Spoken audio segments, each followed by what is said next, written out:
Hello, everybody, and welcome back to another week of Growing with My Fellow Growers. I am your host, Jack Greenstock, joined by an amazing panel. I got one rolling in right now, but first I'm going to pass it to, as I typically do, Spartan Grown. Welcome back. Thank you, Jack. I am Spartan Grown. You can find me on Instagram at Spartan Grown, all one word with no spaces. Or you could shoot me a email, spartangrown at gmail.com, and I can help you with your growing or lighting questions. I see Tao sneaking in here. Oh He yeah, did Tao. sneak Good to in, see you, and we'll see buddy. if that mute button is still undefeated or if Tao can conquer it on the first try this time. Cheers to the American one. Welcome. Hello, Jack, Spartan, everyone in chat. I am the American one on the YouTube and the American one underscore with underscore Keens on the IG, and I'm glad I made it. It's good to see everybody. Happy to have you back. And my general thought is I want to answer every single question from the live chat that we get asked. So I'm going to keep my eyes on it. I want you guys to tag us. I'm going to write that in the thing. It doesn't even have to be grow related, but ideally grow related, cannabis related. Could be cannabis politics. It could be medical. It could be use side of stuff. It could be distribution stories, history stories, genetic background, all that different stuff, growing, cultivating, all the different things, challenges from environment to pests to lighting, nutrients, how often to water, any of that kind of good stuff. So feel free to ask your questions. And if we don't start getting questions rolling in, I had a topic that oftentimes you might notice a theme. Jack Greenstock goes through a hobby in his life, and then he'll start drawing parallels between multiple hobbies. So it could be coffee, it could be chasing turkeys, it could be paintball, it could be cars, it could be who knows what, cast iron cooking. But one of the topics that I wanted to talk about tonight in reference to a outside topic, which was paintball, and I have a gun that's like 20 years old, and I just pull it out of the box, it still works. And, like it just works every time. Like it's a super simple, super reliable design, and I really appreciated it for that then, and still do now, because I know people that pull their stuff out of the box and it leaks and doesn't work, and everything's deteriorated and falls to shit. And You must so have a Tipman. You must not have some fucking like angel or something.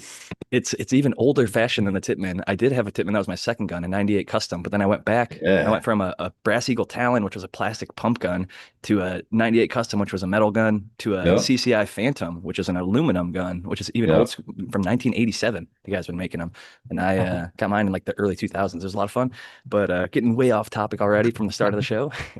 But we haven't seen any questions rolling in just yet. But the looping it all back around, the reason that I bring that up is because the whole concept that it just works. And whether it's an HPS light, whether it's topping the plant, whether it's mycorrhizal fungi, I don't know, those are a couple that come to my head in Worm gardening. castings. Worm castings, that's another one. Like stuff that just works. It doesn't matter the strain. You could say, oh, it's strain dependent, or oh, it's this dependent, it's that dependent.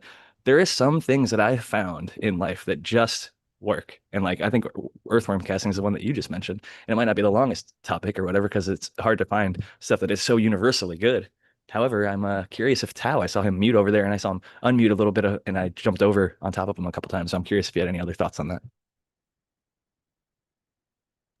Yeah, now I couldn't find my mute button, but I thought you were going with actually older equipment probably is more reliable than some of the newer equipment, like with a lot of items in the world, they make shit so that it'll be destroyed in 3 years. So you have to buy a new one. So they have a perpetual customer. But I Even less than digress. 3 years, like Right. shoes. Like Yeah. I can't A find a pair of year. shoes that last a year. Oh, dude, when Skechers first came out, they looked like really sturdy. I'm like, yeah, I got me Skechers, and they were like the same exact as the freaking cheapest ones. They were done in 3 months. But yeah, I'm pretty hard on my boots. Anyway, that's another. Yeah, let's not get too sidetracked. But yeah, definitely earthworm castings.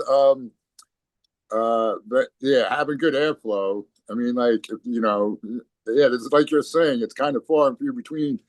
I would say one thing that I've experienced when I was cloning, I've kept my shit way too wet sometimes, and yeah, I think, but that's like really getting particular, I guess.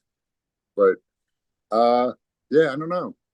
I would Well, you say, just reminded me of one, which is the can fan, the brand can fan, or even just that style of fan, like the yeah, little, exhaust fans that are like 6, 8, or 10 inches that you can run a carbon filter on them.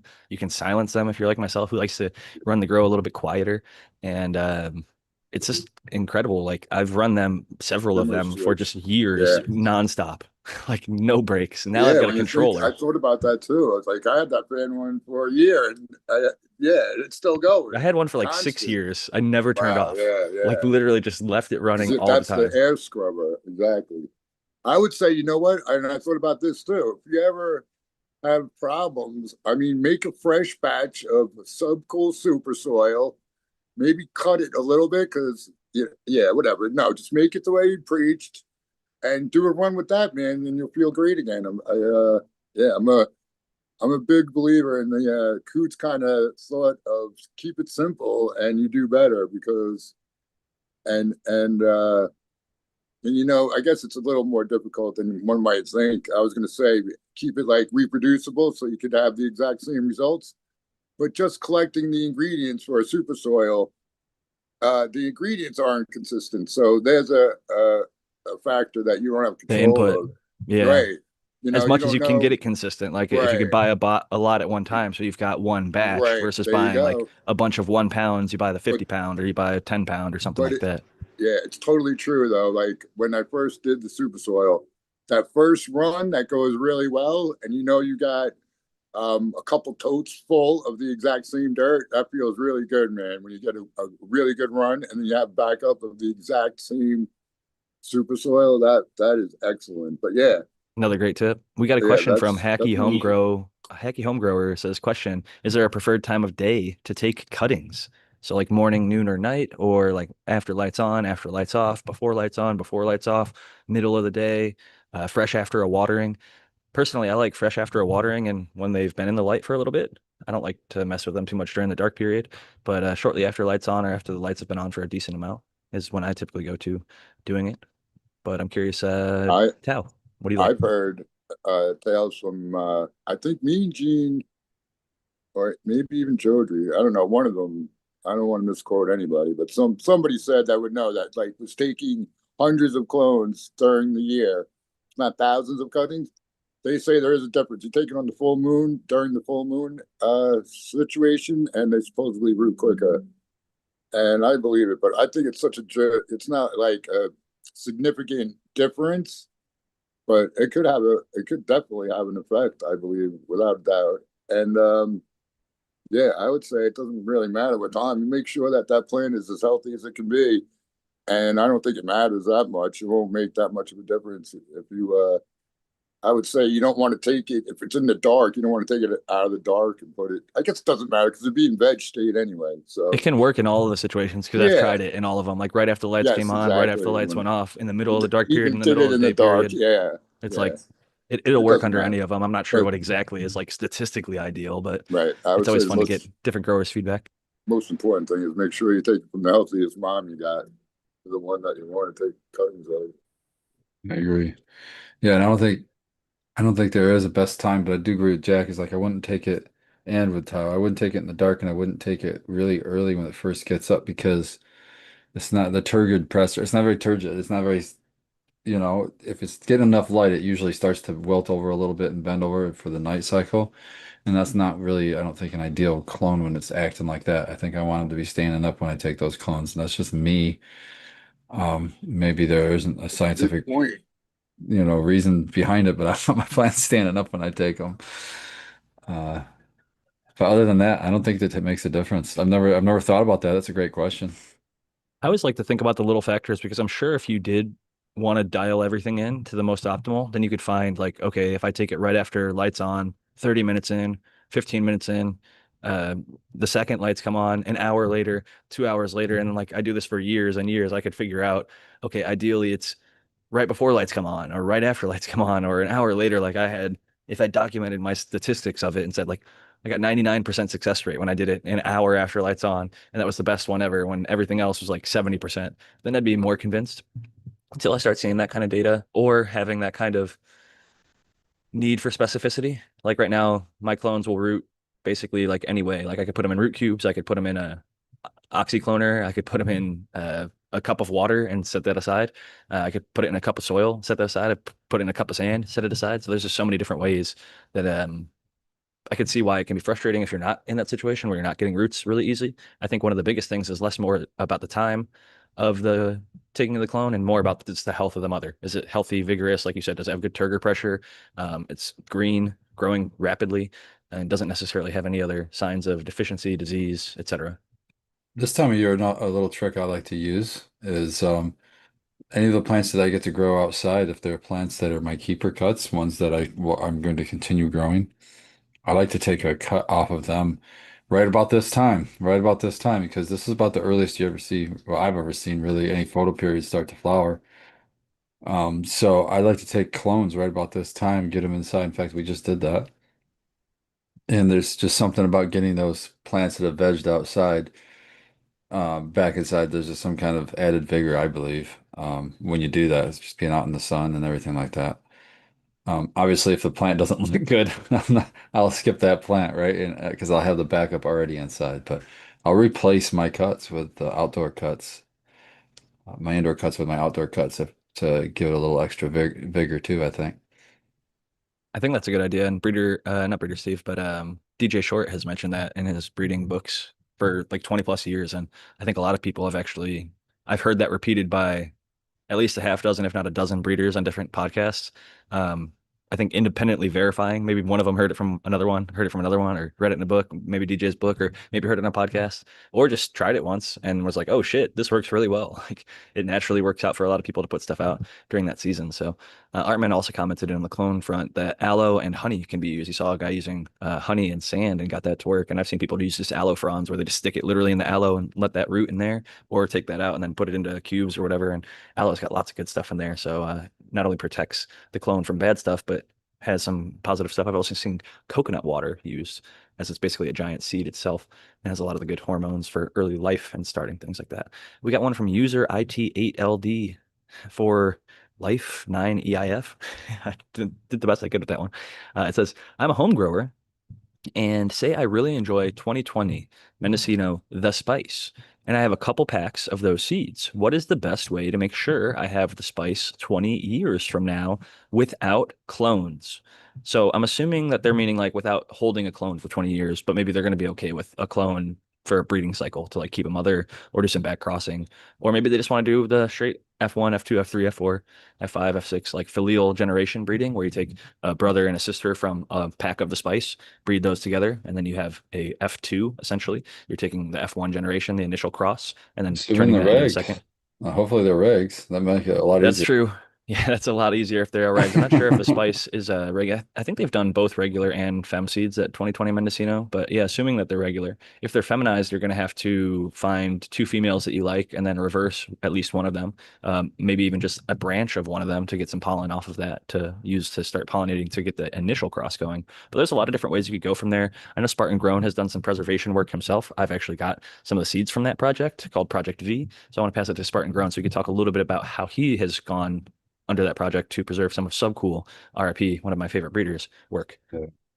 Thank you, Jack. And I just kept it really simple for myself because I didn't claim to be any kind of genius breeder either. And so what I did was I had a pack of, and I got four out of the five to germinate and grow up. And I didn't do anything special. I didn't pull the males and introduce them at a certain time after the females flowered or any of that. I did what nature does. I just fucking let them veg together, flipped them all exact same time in this tent and let them flower out. And I let the males stay in there the entire time with the females. I didn't take them out. I go down there, I'd kick the fucking tent every once in a while, and that was about it. And I'd had to water. I watered through this tube thing. But yeah, that's I got a lot of great seeds too when I did that. So, and I did go down there and keep spreading the pollen every week. So, depending on whatever was good for that plant to be pollinized, I'm sure I got fucking plenty of pollen because it's amazing how much pollen that a male will make. And I use two males. I use two males and two females.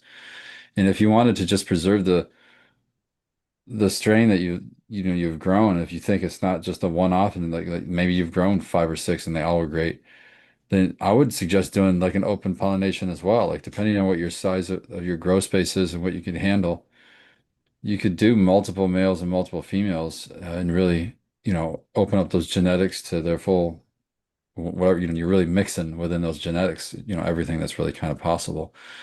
So that'll give you a nice expression for more seeds to pop that are going to be likely close to what the parents, were. So pretty much what I did with Project V was I took two females and two males, was because a really tiny version of that, and of an open pollination, and did what I could with the four plants I had. I'm really glad that you were able to kind of break down your process and share. I think firsthand experience sometimes really connects for people, and having real life plants as examples and that real life experience is great for people to draw from. So I'm glad that you have that and you had a strategy with it. I've grown the Project V, the F2s, and they're awesome. So I'll just say that, you preserved a lot of what people loved in that Vortex, which made it really cool by not having your hand in the selection, which I think is the opposite of what a lot of breeders, myself and others, have done, where we select our favorite male or female or whatever and put those together and successfully take it through generations. And I'll touch a little bit on that in a little bit. But I want to pass it to Tao and ask if he was doing something like this, because I know you kind of got like the RB proprietary you hung on to for a long time, and you've bred some stuff into that, like the Amy Aces and other crosses. So how would you go about, if you wanted to keep something alive as like a seed generation 10 or 20 years later, what would be your process? I would pretty much do what Spartan was saying, and yeah, like you're saying, if it's feminized seed, you're gonna have to reverse one or two. And I guess it depends on what the ultimate goal is. But if you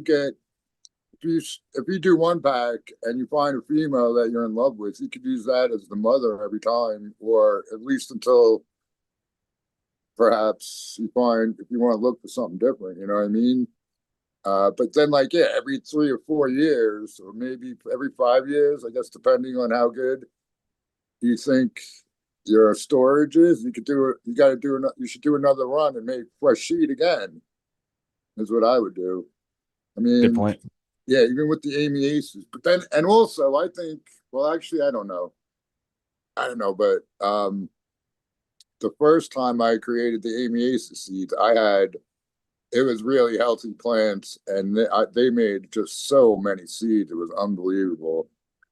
And I think that I guess I really didn't run enough to be able to say this, but perhaps each seed run might have a little variation in how Health of the mother.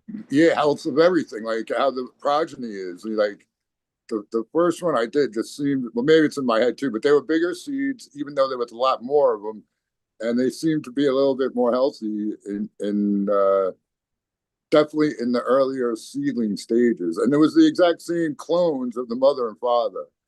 You know what I'm saying? So it was the exact same genetics going in. So yeah, but then there probably is variation even with the same clones, using the same clones every time you do a seed run. There's probably going to be a little bit of variation in the offspring affected by the environment of that particular grow, I would imagine.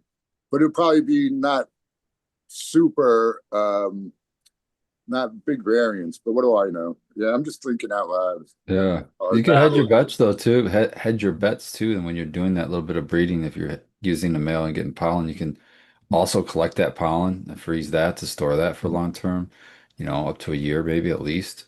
It'll still be viable. And I think Chow brings up Yeah, a good good call. point, is depending on how good your storage is, you're gonna want, if you want it for 20 years, I would do at least probably 2 cycles in that 20 years. And what I mean by that is, maybe wait 4 or 5 years and then pop another three, four of them and do another, see what the germination is. And if the germination's fine, maybe you can keep going. But if the germination's starting to slag, you might have to do another seed increase, once or one or two more times to get you to that 20-year mark. So you might be doing a couple projects, not just one. It And really yeah, does depend on your storage.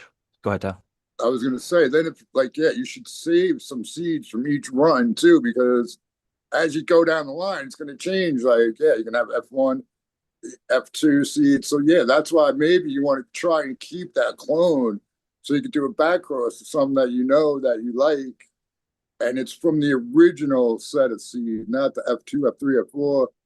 Because then you want to grow it out and find ones that you like and breed them, yeah, because it'll be more of more variety. You know, during different F2, F3 and shit. It's a great point. Even if you're making F1s, like you were saying, your Amy Ace's first generation, like I would put like 2011 or something on there, and then I'd put like any successive generation, like Amy Ace's second batch, March of 2012 or April of 2014 or whenever it is that you make it. So that way you know yourself, like each batch, if one was really vigorous and healthy, you can almost start to see like, okay, that first batch was initially amazing, and now the second batches, they're still good, but they're just not as good. There's some argument to be made unless I mean, I believe that there is epigenetics in cannabis, but if we're just looking at the genetics, it shouldn't, quote unquote, it shouldn't matter how healthy the male is or how healthy the female is in terms of what they're passing along of their DNA. I do believe that epigenetics play a role. So if it's a healthy male and a healthy female, you're going to have much happier, more switched on stuff that can maybe produce higher terpenes and higher cannabinoids than something that's coming from like two stressed out parents. But theoretically, genetic classes might tell you, especially ones that like don't mention epigenetics. But talking about like classical genetics, would say, okay, if I have strain one and cross it to strain one offers this pool of genetics, strain two offers this pool of genetics, and then there's certain amounts of things that can happen. There's a certain amount of combinations, which might be, potentially unlimited because there's crazy amounts of variance within the gene pool. So, yeah, it's interesting to consider that maybe it doesn't. If your plants aren't the healthiest things in the whole world, that shouldn't stop you from chucking a little bit of pollen. Some of the best shit in the world came from stressed out plants, aka Gorilla Glue 4, aka OG Kush, aka Chem 91, like all herm seed, bag seed buds. And so it shouldn't discourage anybody from trying. There's a lot of people out there that are like super No. elitist, like unless you have like 10 acres and 10,000 plants, like you shouldn't even be breeding. You're just a pollen chucker. You're blah, blah, blah, Yeah, blah, blah. man. And I'll tell you what, man, I see a lot of people who call themselves breeders that I kind of raise an eyebrow at when I see one strain blasted to 50,000 fucking strains. I'm like, come on, Yeah. just shotgun approaching. And sure, it's still breeding, yeah, but come on, you're not doing anything extremely hard. Or Yeah, replication breeding, where you're just taking somebody else's stuff, F2ing it or S1ing it, or literally just like, copying stuff. In a way, I yeah. think that's a little bit of an undercut and a little bit of a shisty move. I get for some people that maybe that's the only one they can afford, or maybe make stuff more available. But it pushed Breeder Steve out of the market for a long time from Spice of Life because he's got knocked off by like people like Barney's for a long time and others, many others. So it sours me a little bit to I really appreciate the original artist, but I know people like myself are going to seek the art from the artists themselves, and others will hopefully learn to appreciate the originals for what they are. Because like when they're like, "Oh, maybe this thing is just hype," it's like they find out they're trying a fake ass version of it. So Yeah. it's yeah. Go ahead. Tom. You know what I always think in my head? You guys know who Michael Jordan's parents are? Not You the know most athletic who people in the world, you but know who Muhammad Ali's parents are? Do you know who Jimi Hendrix's parents are? So yeah, that obviously has something to do with it, but greatness comes out of normal, you know what I'm saying? and out But on of the other hand, if you have the sick plant that's covered in resin from the roots have resin glands on them, then of course you want to use that to breed with. But what I still like, you just have a strain that may not look really spectacular or whatever, man. Yeah, go ahead, breed that, knock that shit up. I think just to wrap this one up, because I had an initial plan when I made the Velvet Punch, and it was actually nothing to do with Velvet Punch. I liked the Velvet Punch a lot because I grew Jack Spiked Punch before it, and it was amazing. I got the same seeds from the guy Vegan Doja DNA. Grew these out, and I was like, you know what? I had a bunch of males with the Velvet Spiked Punch, didn't end up keeping any of them. So I had some males with the Velvet Punch, and I was like, I'm gonna fucking throw a little pollen around and make some F2s with these, and they ended up being amazing. So I was glad that I did, and I shared them with a bunch of people. And from that, I was like, oh, I got the J1 from one of the guys who's in the crew that made the J1, Jack Harrer Skunk Number One cross here locally in San Diego. It's really popular, and there's a lot of renditions of it going around or whatever. But I love that J1 so much that I was like, I want to make the Cinderella 99 of J1, which means like I wanted to back cross something into the J1 so that I would have a really stable male that I knew would be different than the J1. So the thought was, I'll take this Velvet Punch and F2, F3, F4, F5, F6, maybe F7, make it so stable, just always pick for purple and other traits that I can get along the way, like grapey, gassy, fuel. things that I enjoyed with it. So I did that for F2 and F3, and it got gradually purple faster. Like initially, it was like weeks, I'd say 4 or 5, it started purpling, and by F3, it was purpling by like day 21. So it was turning purple faster and much higher percentage. Like the F3s, like I think it was like 69 out of 70 people had purple. F2s, it was also extremely high percentage. I think only one person didn't have purples as well. But the F1s, there was in my own searching through them, like maybe 80 to 90% were purple, but there'd be like 10 to 20% that had green or turned purple at the very end, or just had purple on just some of the leaves, but the buds were still green. Or the buds were purple, but the leaves were still green as it faded. So it wasn't the pure purple that it could have been.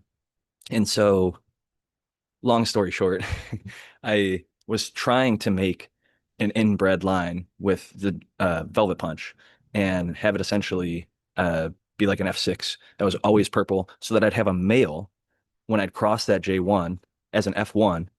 I could see all the offspring. All the purple ones would be the ones that were more dominant from the Velvet Punch. All the green ones would be the ones that are more dominant towards the J1.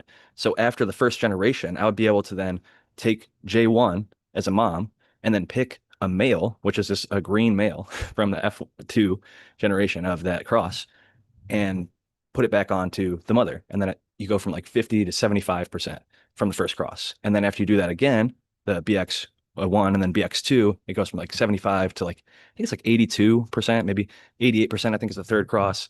And by the fourth cross, like BX4, you're at like high 90s% mom on that side in seed form.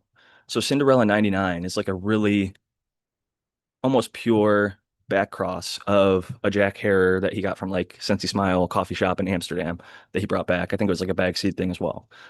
And so Mr. Soul C99 from Brothers Grimm, that's how he made his, but he had that mother, which was the Jack Herer, the really nice female. I think he called it Princess or something like that, or one of the early crosses was one of those types of names. And he eventually used, I think it was like a Hindu Kush male for structure, to make like the yield and structure just a little bit more stable and bigger yields, because the potency and flavor and everything from the Jack Herer that he was using was already there. So he just used something else that provided a benefit to that strain. And Sunday 99 has been pretty much, I mean, even still now, I think celebrated for being amazing, consistent, really good high, fast finishing, looks good, smells good, tastes good, all around good stuff. Most people aren't, unless you like really dislike uplifting smoke, then you're generally going to like a Cinderella 99. And so I'm a fan of it. And I was like, maybe I'll use that technique to preserve the J1. And so I would have that really purple, pure male to always select from the Velvet Punch side, and then go to the J1 side, and then always just pick for green to make my selection less random. And I know that's a little bit of a imperfect breeding, but there was a like it's called Mendelian breeding when you use that, I believe. Like I believe it was Gregor Mendel is the guy who figured that out, if I remember remembering correctly. But yeah, it's interesting that you can, with flowers, whether it's roses or other flowers, when they're colored like that and they have such a different presentation of color, I think that makes breeding identification a little bit simpler. And with that, I do think there's traits associated, like Velvet Punch is gassy, grapey, has some watermelon. The later you went down the F generations, it can be leathery, piney, but compared to the J1 is like pure pine, or like it has a little bit more woodiness during like the summertime. It's got kind of that fresh ground. They probably don't even have pencil sharpeners anymore, but if you remember when you were a kid at school, the little pencil sharpeners, and you pull a little, maybe they do have pencils, but I feel like a lot of them are like that little clicky style with the, Love that smell, man. yeah. So the J1 could express like that, or just like sweet pine, almost like Christmas tree bud, really sweet pinene, rich, terpinolene rich, nice high. Reminds me a little bit of Durban and Jack Herer or other stuff in that category. There's some limonene maybe. And yeah, uplifting, nice psychedelic almost smoke, maybe a little bit of THCV in there as well. So loved that. And I ended up sort of giving up on that project because the difficulty of continuing to make successive generations, when I felt the F1 was already really good. a Velvet Punch. So F2ing, and I was like thinking in my head, going back to 2020, he always said, is it better than the parent? And I couldn't necessarily say yes each generation. I was doing it more as like a fun experiment for myself. So I was like, all right, I'm going to try and see how it changes from F1 to F2 to F3 and give it Right. to a bunch of people for free. Just send it out as testers and did the same thing with the F3s before everyone was like, I want some of these. Like, can I just buy them? And so after like 100 people asked, I was like, sure, I'll put them up and had them up for sale for a little bit and did a collaboration with Doja DNA or whatever. And so we did that for a little while. And I need to, like him, like you guys suggested, I need to do a seed increase because my germination rates have fallen a big amount, even from like people I know and trust to be great gardeners and qualified gardeners. And I they can't say the same thing, man. The ones we popped to yours, they all fucking popped, every one of that's how mine have been going. So I'm always like, do I make a seed increase or do I just stick with the ones that I think it's the heat and shipping, man. Like all it takes is Yeah, it's one true. day in a hot fucking van where they get cooked at like 100, 120 degrees or something. Um, and that could be what it is because a lot of the places like the guy I'm thinking of Loyalty Gardens is in Vegas, and so I don't Oh think I yeah, gave for them to him in sure. person, and I don't think I transported them myself in like an air conditioned vehicle.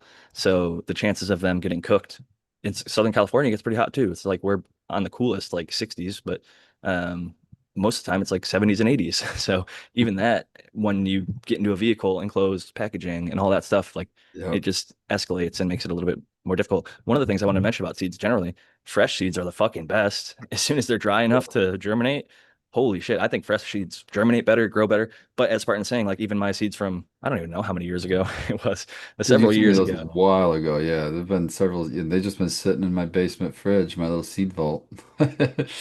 It shows it works, man. Yep. Cool and dry place and out of the sun. And you don't open it a For lot. It's not years. a, you get a mini, it doesn't have to be a elaborate refrigerator. It could be a little, apartment refrigerator. Those little squares even. And it's just one that you're not going to be opening a lot to fuck around with. So the environment always stays pretty much the same. It's a pretty slick little way to do it. And I would keep the seeds you're going to use like this year in your general fridge. I'm not that worried about them getting fucked up with the opening and closing or whatever here and there. If you're going to grow them within the next year, they're going to be fine. But anything longer than a year, I'm keeping in a separate fridge. For a long time, I was using just a Curador, but that only stays at 60, which I don't think is cool enough for long-term storage. That said, there's I think it's called like Marriage Genetics, another tissue culture person right now who's got some really awesome tissue culture kits. So if you've got some old seeds, they're doing some amazing work where you can send them packs of seeds and they'll germinate them for you, and or you can get one of their kits to do a tissue culture style seed germination. So that's pretty awesome. But I did just remember that we have a bunch of other questions, and we very thoroughly answered that one about the seed. So I want to move on to I genetic just memory want to tie files. one thing in. They did respond. It's been gone now. I won't find it, but they said they were asking because they're worried about the seed ban. So that's kind of it's a cool thing. Everyone listening out there, if you can grow the plants, you can also be a little breeder and make your own seeds. Even just seed preservationists. You don't have to sell them or give them to anybody, just to make a few for yourself. That's how the old school folks did it. They'd buy it from Amsterdam, Exactly. they'd F2 it, and then they'd have 1,000 of them. So you take that 10 pack, turn it into 1,000 pack or 2,000 pack, and then you got a Yes. shit ton to hunt through. And you can just gift them to your friends. You can store them, you can eat them, you can Save your fucking do whatever favorite the hell you ones every want. year and just keep selected for your area. Now you got the best thing for your area, I've heard some legendary stories, like some of the best cuts come from stuff like that, like the Michigan version of Northern Lights 5 that finished on time because they selected year after year for that faster finisher, for the one that was resistant to the rain, to the mold. I've heard stories like that in Humboldt, Mendocino, just legendary cuts that acclimated. Yeah, it was originally in Amsterdam, but eventually it becomes the UP version or the Yeah. fucking Alaska Thunderfuck or whatever it is. Like, they all Montezuma or Mantanuska Thunderfuck out there. Shout out to the Pinconning Alaskans. Punisher, the Pinconning Punisher here in Michigan. That's some old school right there for you. I'm probably saying it Meigs County Gold. Shout out to wrong. Athens, Ohio. Shout out to Southern Ohio. And shout out to the dumpster. Shout out to the Lemon G. How Shout out about to the all Death these different Star? Come cuts, on. man. Ohio Death Star. That's a legendary cut. I've got that in my grow tent right now, and it is amazing. I've got it at the Trichome Forge. I've got it in my backyard, and I got it in my personal grow. You're gonna enjoy that So, one. That one's yeah. it's like kind of on the Donnie Burger front of it. It doesn't fuck around. It'll whack you. It'll get you really nice and stoned. It's got a nice funky, uh, kind of diesely aroma. Like the genetic cross, the lineage of it is fantastic, and the expression I've seen. from childhood to now has always been great. So I think you're gonna enjoy it greatly. And if you don't, there's a million other things. That's the fun thing is you can pop more seeds, Yeah. you can make more seeds, you can preserve like we were just talking about, is making a bunch of seeds and then preserving them. So great stuff there. And Genetic Memory Farms, shout out to them. They do a lot of really cool work. Asked, so how do we get more home growers? And oh, we got Noah the Grower. He mentioned that he was going to be joining a little bit late. So hell yeah.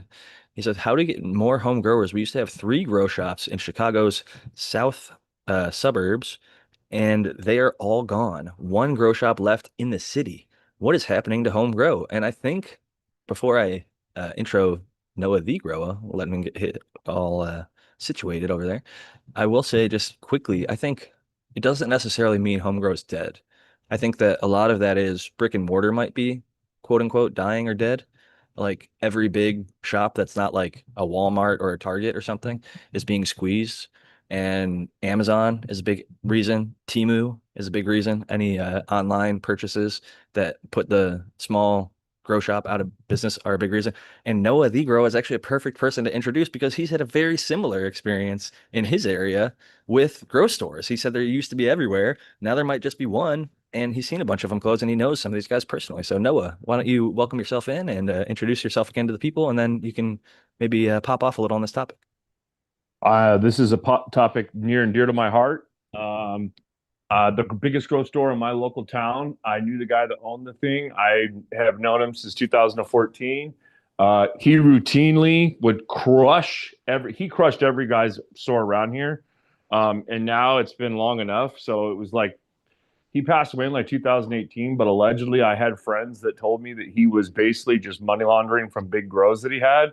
But he was crushing all the guys around here. And then when he passed away, immediately some of the stuff that I buy that I've bought in forever, I would go into a store and they're like, oh, the bottle used to be $48, is now $57. And I walk up and I buy it, and then I just like, oh, let me hold on a second. I looked on Amazon. It's exactly what you said. Looked on Amazon. The bottle was $51 on Amazon. I said, hey, hold on a second. I gotta get somebody. I'll be back in my car. Truly, never went back into that store except for to buy soil. And it's still that way. Even now, I went into a store because I go into stores now. There's none in my city in Washington State, but over the bridge in Oregon, there is some.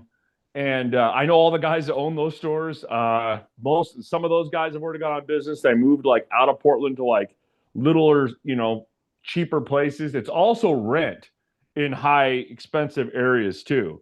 But it's a lot of different things that are squeezing. But Amazon is top of that list for sure, because I know for a fact that I went to this grocery the other day to get some soil. I was looking at the bottle and I even told him, oh, that's more expensive than Amazon. He goes, oh, I try to beat Amazon prices. So I'm thinking in my head, well, you're not. So It's tough because they're dealing with, a multi-billion-dollar industry or a company in Amazon, maybe $1 trillion company. I don't even know how big it is at this point. And they're maybe a little mom and pop. And on top of that, it's not just Amazon, dude. Go to any of the big box tool stores like Home Depot or Lowe's. They're carrying gardening equipment. And within that, some of it's usable within our space. I went to one of my local, and granted, I'm in Southern California, but a mom and pop that I've used for other stuff. But I was there getting just general, like a maybe seed starter mix or something. I like to support the mom and pops when I can. And I'm in there, and they've got 420 mix, dude. 420 veg, 420 flour, big bags, little bags, a bunch of the fucking pallets of 420 mix. And granted, again, Southern California, we got a lot of people growing weed here on a lot of different scales. And they say it even grows the tomatoes really well. So people are like, there's old ladies buying it and just not even thinking like, oh, 420 must be good. Who knows? Like they don't put two and two together. And it's, I don't know. There's so many competition. The Walmart, I mentioned them earlier. Walmart carries gardening stuff. I've seen them, Fisker scissors, trimmers. They have pots. They have soil media. Like if you wanted to get a little pallet of some peat or something like that. If you wanted to get some stones, like I've gotten one of my city pickers or something was from Home Depot. So granted, I use that for plumeria, but at the same time, I could have just as easily used it for cannabis. Spartan Grown grows some dank in those city pickers, and I can absolutely see how, because my plumeria is like people literally talked about it in my neighborhood. It felt funny because I've never been known other than like in my own circles of private space where I'm Or that guy another who flower. has the good flower. Now outwardly, everyone's like, "Oh, that guy grows really beautiful flowers. Like he grows really good flowers." And they're asking me questions. How do you get your plumerias to bloom? We live on the same street. Mine look like shit. Yours are fucking blooming like crazy. And so I'm just like, "All right, I'll help you out." But yeah, it's interesting to see that it's not just big box or it's not just Amazon. It is easy to point the finger at them. There's other online retailers, Build a Soil, Bokashi Earthworks, places that you can get good prices and maybe even, in my opinion, much better products, cleaner sourcing, more specific things like Bavaria Bassiana or the Microbe Plus, which is a consortium of like 5+ different microbes that work in anaerobic environments, which really helps if you're in a city picker or in an earth box because put that in that water that sits down below and you don't have the same issue if it sits for a little bit longer than you would like it to. So lots of benefits of the different levels. I actually think, like a lot of things, we're probably in like the best era ever to grow right now. It's cheaper than ever to grow. You can get in with more reliable equipment than ever before. And although there may just be one store in town, they're probably killing it because there's not a whole lot of competition, hopefully. And maybe that encourages a few other stores to pop back up. But it does ebb and flow. I do think that the big downward pressure also is the cost of cannabis not being 7,000, not being 6,000, not being 5,000, not being 4, 3, or even 2 or 1,000 per pound anymore. So when it used to be that price, you could justify a lot of inefficiencies, a lot of overpriced nutrients, a lot of overpriced inputs, soils, etc. When it starts getting down to the point where it's like, shit, this stuff is, you can get it for $30 for, I don't know, an ounce or something at the dispensary up the street. So you're competing with economies of scale and, you know, obviously there's quality metrics. You don't want to be that budget brand booth competing with giant commercial growers. You want to be growing the absolute best quality for yourself and others. So that's got to be taken into consideration. But it is hard to justify paying $10 more or double for a bottle when you can get it on Amazon. Maybe you already have Amazon, use it for other stuff, like myself. And don't feel too much guilt about it because they're, it has it's a double-edged sword. I want to get into the anti or pro Amazon side of things right now. But yeah, I'm just kind of curious where you guys stand on that question from Genetic Memory Farms. How do we get more home growers? And is the sign of grow shops actually a sign that home growers aren't growing anymore? Or is there more growers than ever? Is there less growers now? Spartan, I'll let you take that one. That's that's kind of how I was going to tackle it is I don't necessarily think that there's less grow stores means there's less growers. I don't think that's a correlation there really. I think you guys outlined it really well what it is. It's you got lower price options, right? And you can get it shipped to your door. You don't even have to leave your house. That's pretty convenient. And what Don't have to America, worry about it being tracked either. Remember that was a big part when it was illegal. yeah. It's like, oh shit, like I'm not gonna have anything sent to my house. I'm actually gonna go from the grocery store to my grandma's house to my buddy's house, and then I'll have the stuff dropped off at my house like a week later. Like I'm not getting followed home from the grocery store. Like it was a different world then in that regard. I totally forgot about that aspect. Yeah, and it's just like, yeah, I don't know. Americans love their convenience, man. And so if they can get it just shipped right to their fucking door, they're usually going to do that. And unfortunately for the grocery stores, that means, like you said, they don't have the extra money to go spend on flair because it's just the money's not in it. They can't afford to anymore, so they just have to. Like, it was wild because I kind of had the same situation. There's three grocery stores around me, and they're all closed. All three of them are closed. And we drove to Lansing, the capital of the fucking state. It's just like two grocery stores. We found one that was closest to us, and it was literally a house that they just jammed as many shelves as they could in, and just all this grow product. And I'm like, this is wild that this is what this has kind of gone to because, like you said, it's kind of a good thing because it's a double-edged sword because it's getting more accepted. So you'll see it in the big box stores. They want a piece of that pie. Of course they do. So why are you going to go to a grocery store, like you said, and worry about getting followed or any of that stuff when you can go to Home Depot or you can I go to your grocery store and get the same shit?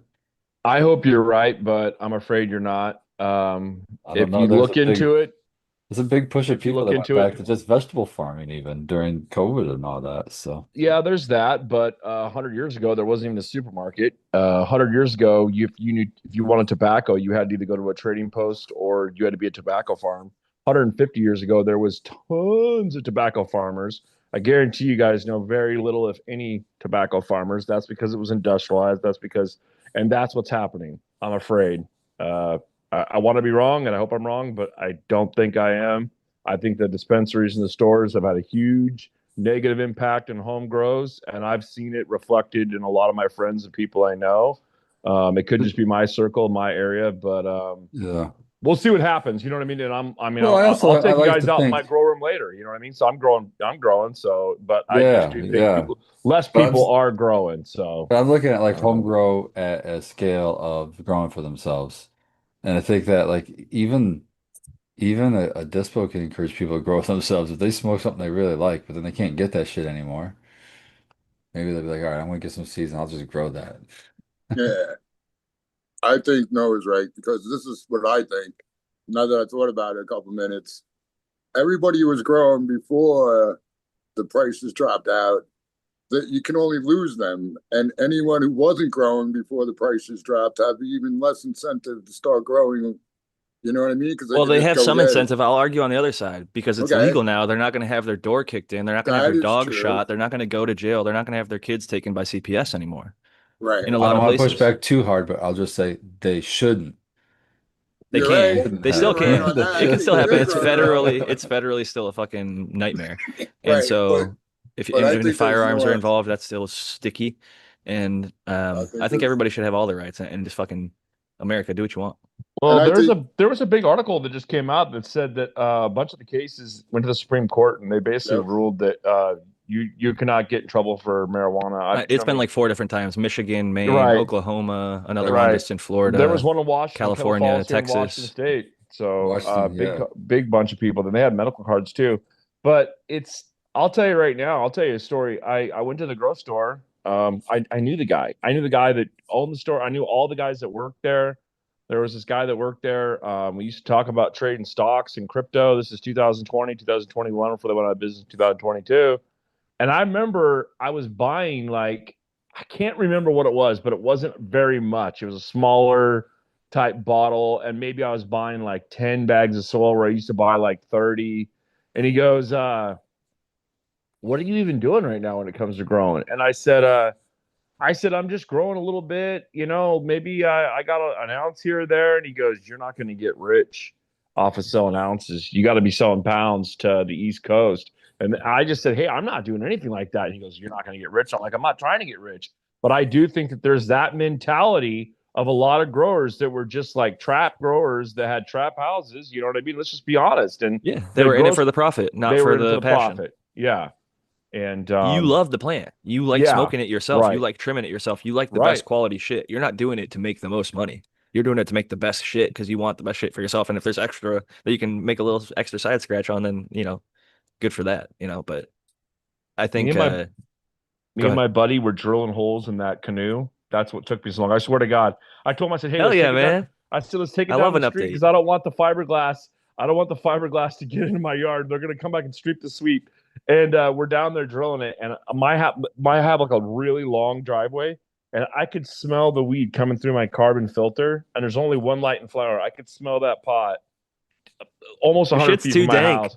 You need like Chronic. 6 So, carbon filters. hey, if you can grow chronic, that's another thing. Let's just be honest. A lot of people can grow, but the difference between growing great and growing okay and good is there's a huge difference.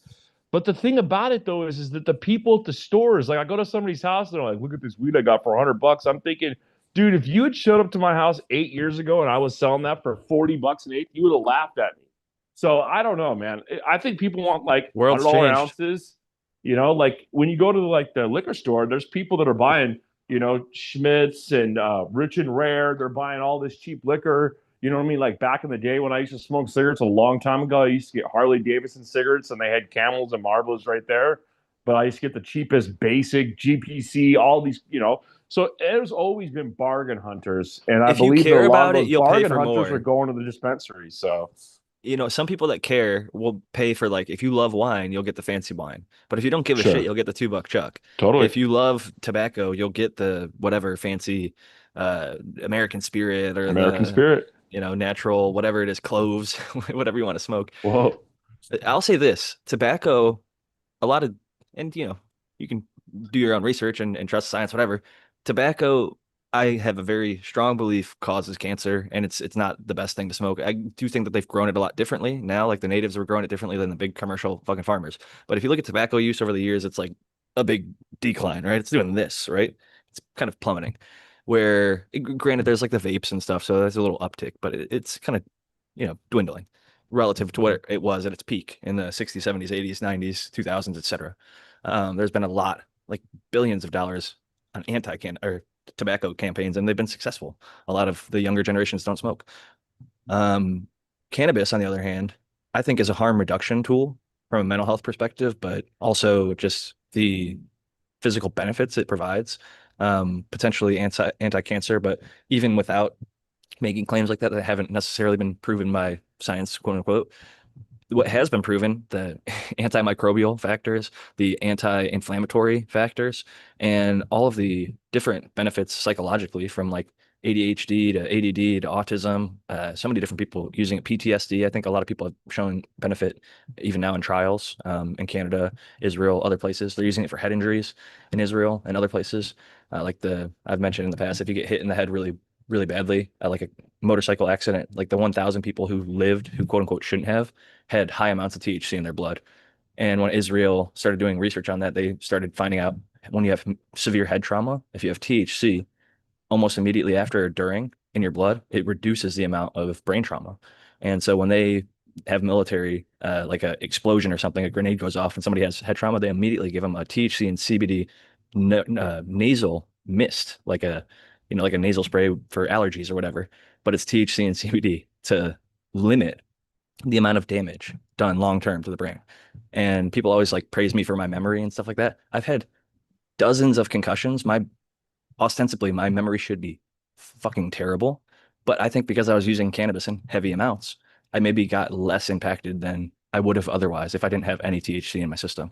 And that's anecdotal and whatever, but all the other stuff that I was talking about is scientifically backed. And so I think the fact that cannabis is a harm reduction and its use is like this, it's like since it was decent, but I think it's been going up and up and up because it's been more, at least the amount of people that will admit to using it is going up. So I think those couple of factors make it a little bit different than Well, what's wild to me is how growing that's tobacco. like what you just said is a scientific fact. We know that, right? They're using it on the even the battlefield, right? That's how serious we know that. And yet we kick athletes out of their fucking out of their sports when they could be using this to literally protect their brains. Especially MMA, like the Yeah, Diaz brothers, MMA, football, boxing. soccer, boxing. Oh I my think God. NFL finally stopped. They're letting athletes use it during and postseason. So Okay, good on that's them. And I nice. think the NBA might be starting to follow suit, but Good so many of stuff. them have openly talked about, oh yeah, it's a great recovery tool. Like I have pain, I have injuries, I have inflammation, and this is like the healthiest one. It's way better and safer than a lot of the other alternatives. So good on all of them for sharing those stories. Shout out to like I don't Ricky think. Williams doing it way early for like Yeah, anxiety and Ricky other Williams stuff. did that. He was like the trailblazer, wasn't he? Come on. Literally. I mean, he lost his Yeah. career over it. Oh yeah, didn't give a fuck. That was He got awesome. like Zen Buddha about it, dude. He just started doing like yoga and like the fucking like Shasta, Mount Shasta and shit. Like he got literally like Zen yogi and just like is like life like doesn't fucking matter. Like you just gotta like be happy and like follow your dreams, like do what you want to do. It's like hell yeah, Ricky Williams. Like he got really fucking based, in my opinion. He found his center and I think he ended up going back having a decent couple seasons and then retired again. And has been a he the funny thing is he's not like a huge cannabis user even at this point. He used it for a time. That is what like you know, impacted his career negatively in a huge way, but he still positively advocates for it. And even if he's Yeah. not a regular user like he once was. So incredible. Real quick, sports corner. The whole story behind Ricky Williams is absolutely nuts. Mike Ditka, the old Chicago Bears head coach, went to the Saints and he traded. I want to say the amount of stuff he traded to get Ricky Williams was crazy.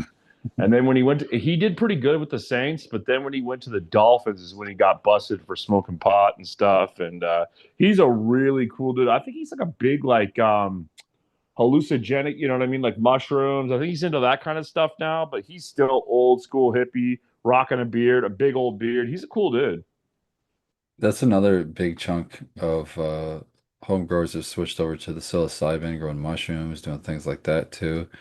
And I mean, as far as if you wanted to get more people, like we're doing shows like this, we're helping people grow. But I think we could really do like what would be really awesome is if you could reach out to like your local school or something like that, because I can remember back in the day they used to have, you can drive by a school and see a greenhouse attached to it and shit. You don't see that shit hardly ever anymore. Some of the first programs that get cut. So if you could offer even volunteer time to, have a class for the kids, that's a Or teach. lights. Shout out to Yeah. HLG. They donated the lights to like special needs schools, and I've worked in some of these special Absolutely. needs programs. They didn't have HLGs; they just had like T5s and shit. But that's where they sprouted seeds, and then they would Yeah. go plant them out in their farms, and they would be sold. My wife worked at one of the restaurants that was like a 501(c)(3) that could only take local organic produce, and like I knew a couple of the guys that worked at this local farm, and it's just like, damn, that's like full circle. They're like a benefiting member of the community. Like that was to me like a high point of like this is a success in society. Like took this very limited verbal person with autism who might have been cast aside 30, 40, 50 years ago or institutionalized or whatever, or just like forced to stay at home doing nothing. Yeah. Now they have like a role in life that they're like benefiting their community and they feel good. They love it. They love watering the plants. They Yeah. love being And you out in the can sun. close loops too, and it makes the kids want to try those vegetables, right? So like Oh yeah. say for example, that's what you did. You germinated some seeds. We'll say some lettuce and some beans or something simple, right? And then they go out there and they water it all the time, and then they help harvest it and they bring it into the kitchen. And guess what? The kitchen uses it in that day's salads and some beans on the side. And those kids are gonna be like, heck yeah, I agree with those. I'm gonna try those. You can kind of close that whole loop, and they can get, and they can learn life skill. Like you can feed yourself. You can actually grow your food, and then they'll, learn about growing medicinal plants.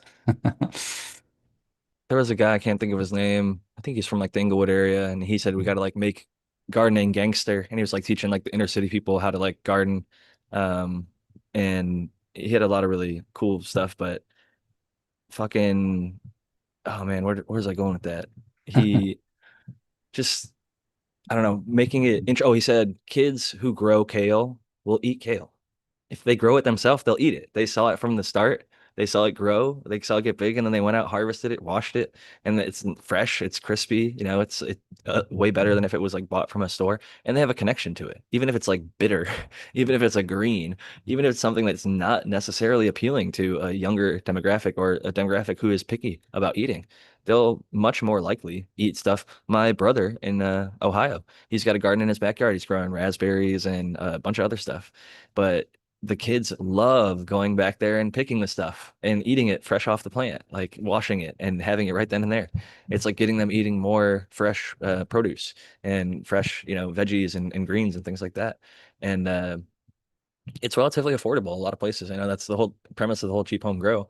It could be a gardening supply store. Like it doesn't necessarily have to be in. So Genetic Memory Farms followed up and said like, so basically we're all just going to Amazon. I said, well, like, yeah, Amazon, but also Home Depot, Walmart, Lowe's, Build a Soil, Bokashi Earthworks, all these other grow websites. There's like an organics podcast. I can't think of the name right now. They have one. Dragonfly Earth Medicine is another one who like make their own stuff, but they're also selling it and things like that. And there's just a number of them. There's tons and tons of different Bokashi brands that I see. So some people are getting some of their stuff or a lot of their stuff from there. Like Brandon started with Bokashi and then he expanded out. He's got microbes, he's got K-Humate, N-Humate, Transition, and a lot more stuff than he ever started with. He's got Bavaria Bassiana. I think I said that earlier. I don't know if I just said it right now, but he started to expand out, and a lot of these smaller things do as well.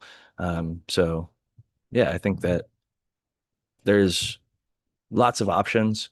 And as a business owner myself, it's fucking hard to run a business, man. Even with like recurring customers and like a very good business model and like very reliable contracts and things like that. Occasionally there's hiccups and occasionally there's cash flow issues and occasionally fucking life's tough. The economy gets tight and people's money gets tight and like driving to and from that grocery store gas is expensive. So that's another cost on top of, okay, even if it's the exact same price as Amazon, they've already got the Prime membership. So it has to be less locally. They almost have to be running a trap grow out the back and money laundering to make their money. I had a restaurant that was like that. This guy made his money in real estate. So he sold all the food at like basically cost and then paid his servers and bartenders really well. Dude was fucking awesome.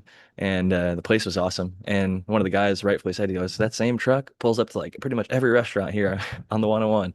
And he was right. I watched it and started to see like, oh yeah, that's that same truck pulling up to every single one of these restaurants, just unloading the same food. It's just the chef in the back and how they prepare it and all that stuff. But they gave the best deals, and I took advantage. Just like if I was Noah, I would be, hypothetically, allegedly, maybe that wasn't how he was doing it. Maybe it was all above board. But if he was using the trap to support it and he was passing on his savings to the homies, the local growers got good discounts because this guy was making a little trap money on the back end. At least he was doing it good, and that it wasn't all just like I'm lining my own pockets. He, provided the best prices in town, and he got to probably hang out and fucking kick it with the coolest growers like Noah.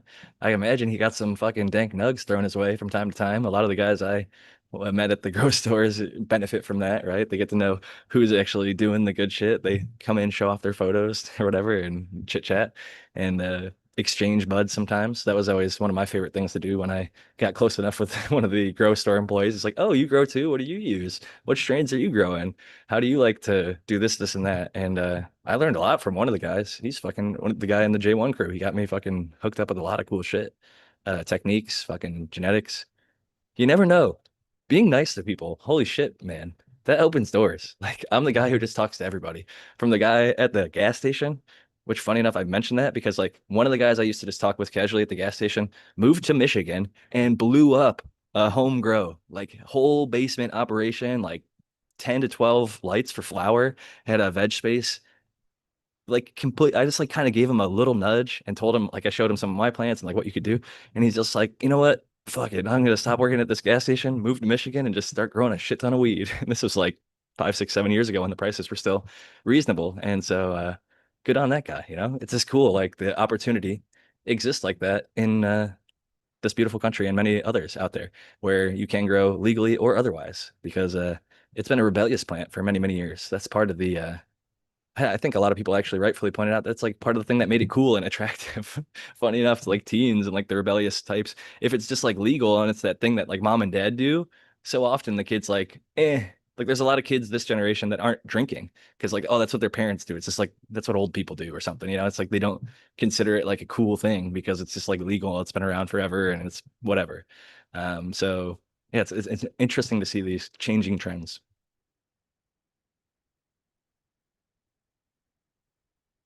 But I think I've rambled on enough about that, and we do have another question. So, unless anybody else has more thoughts on the whole shutting down of the grow stores, and is that an actually sign of the cannabis scene shrinking, or is it um, maybe not?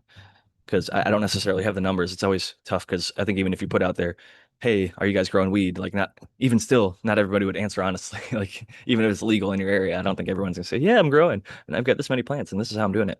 So up for debate. Real quickly, I debated. I swear, I told myself I wasn't going to say this, but I'm shocked that no one has brought up the whale, the elephant in the room, and that's the cartridges, man. And I get it. Like you guys probably don't smoke the cartridges, but bro, I know so many people. Dude, my daughter, her boyfriend is a stoner, and he only smokes cartridges because he can't smoke pot in his apartment. So he just smokes cartridges. I'm just telling you, like he's not the only one. Like And I you know, haven't razzed him enough to no, change. There's a percentage Bro, of it's our hilarious. heavens You are that's doing like us a that. disservice, my No, friend. he hasn't met me and him haven't met yet. Like this is my daughter's first boyfriend. Okay, well, you and, can prepare. You I can am write like some notes down. very protective of my daughter. I'm very close with her. So yeah. But yeah, no, it is kind of, I mean, I just called him out on the show. So but no, I'm serious. I just, hey, those cartridges, I just don't think people understand. Even the cleanest ones, the most expensive one you can get, they're lying. I've showed you guys some articles, and I know guys, they lie about that stuff, and they haven't done any long-term studies on it. I'll say the same thing about the vapes, the tobacco vapes. I think those things could have Absolutely, some it's the same serious shit. Yeah, problems. exactly. The Yeah, same company yeah. making them sometimes. Like literally, like PAX, the company who made that, like one of the most popular tobacco vapes, is in the cannabis space. PAX does both nicotine and THC cartridges, and I've found, like you found, one, them failing for pesticides, but also like one of the things I saw, there had to be like triple testing done because they would test the oil clean, they would test the cartridge clean, but then they would heat it up in a third party test. And once they put all of the stuff together, it would like leach heavy metals or plastics or other chemical residues that were not supposed to be in there. But it wasn't diagnosed until you heated that cartridge up over and over and hit it just like somebody would. They put it in like a simulated lung and tested everything that came out of it. And it wasn't safe, even though it passed all the testing. So a lot of the stuff is just not up to par. And as much as like lighting plant matter on fire and inhaling that is probably not the world's greatest thing. It Um, isn't, but look at Willie Nelson. Look at I a know, I Snoop know. Dogg. Look at these guys that are just, you know what I mean, that have been smoking pot forever. And some people would point to tobacco There's users who live to actual like 100 cases. and say it's anecdotal, but I found like, yeah, Willie, Snoop, Tommy Chong is another great example. And there's Great example. dozens of them that we could probably all think of in just like friends and family. Like I know one of my clients, like grandpa, who's like a woodworker in like his 80s, he's still growing and like making dope shit. Like he made his like a bookshelf for this kid, and it like spans the whole entire wall, and it goes perfectly up to the ceiling flush, and like it looks like it was just you could tell he just slid it in there and took all the measurements perfectly, and like it's so snug, and maybe they did some sort of something to secure it, but the work is unbelievable. He's made all sorts of shit that I see, and I've actually got to smoke some of his weed. I've got That's some of my awesome. Curador right now. Fucking, I love, dude, so many cool people in I this didn't world. want to But derail your next question, but I had to bring that point up. I'm sorry about that, bro. I had to. no, it's worth mentioning for sure. And I think that we gave it a lot of room to breathe and talked about that subject a good amount. I And think there's no we all definitive agree answer. that I do think that there, we are moving in the right direction. I will say that our yeah, show well, keeps growing, and I see more people talking about growing and more shows popping up all the time. So I'm optimistic, I'll say. I think we can all agree that those little vapes or whatever, those little carts are, that's not even real weed. So what the fuck are you doing? I Let's mean, go. there's like some that have rosin in them that is like, if you get a 710 Labs Percy rosin vape, that's gonna be a different level than like a Disty Yeah, uh but a different level pen from a gas station. of diet soda is still diet soda that just tastes a little better. Ooh, okay. I look at them as like I saw a meme once. It said, um, those things at the bathroom when you wash your hands and then like it blow dries your hands. Oh The yeah, meme said never gets them completely dry, and then it showed a vape underneath it, and it says never gets you completely high, which I just thought exactly. was so funny. And I always looked at it as like a maintainer. You got to use like in stealthy settings where you cannot smoke for like you're gonna get arrested and thrown in jail or something. Take an edible and then have a vape or something like that, and then that's like the best, Well, alternative, I would say. the Maybe best would be RSO. the best would be two edibles then. If it takes more than the edible, take two edibles. I just like the combination. I'm a inhaled high fan. I like the, smoked effect of cannabis way more than the even RSO. I love RSO, I but I understand like what you're the saying. inhaled effect of cannabis, whether it's a dab, whether it's a bong bowl, whether it's a joint. There's just something special about the immediacy of it, and sometimes necessity of it. Like it's just like an attitude adjustment. Like my wife gets off a plane and I've got a joint waiting for her, and she gets to spark that shit in the car on the ride home. She's feeling a whole lot better than she was waiting for the fucking bag at the baggage claim or waiting for me to go through the fucking construction area. She arrives early or whatever, and I go to pick her up. And so she's waiting for a little bit longer. So it's nice to, like an RSO wouldn't necessarily, she could have taken it on the plane, but sometimes traveling with it is a little bit more difficult and things like that. But not to say that people don't, but yeah, it's just, I don't know. I love all the different options. It's so many different arrows in the quiver. So I'm glad that they all exist. And as much as I don't love vapes, and I do see some long-term potential health issues, and I try to avoid them as much as possible. I like to clean my bong as much as possible. I don't even like my bong to like look real nasty.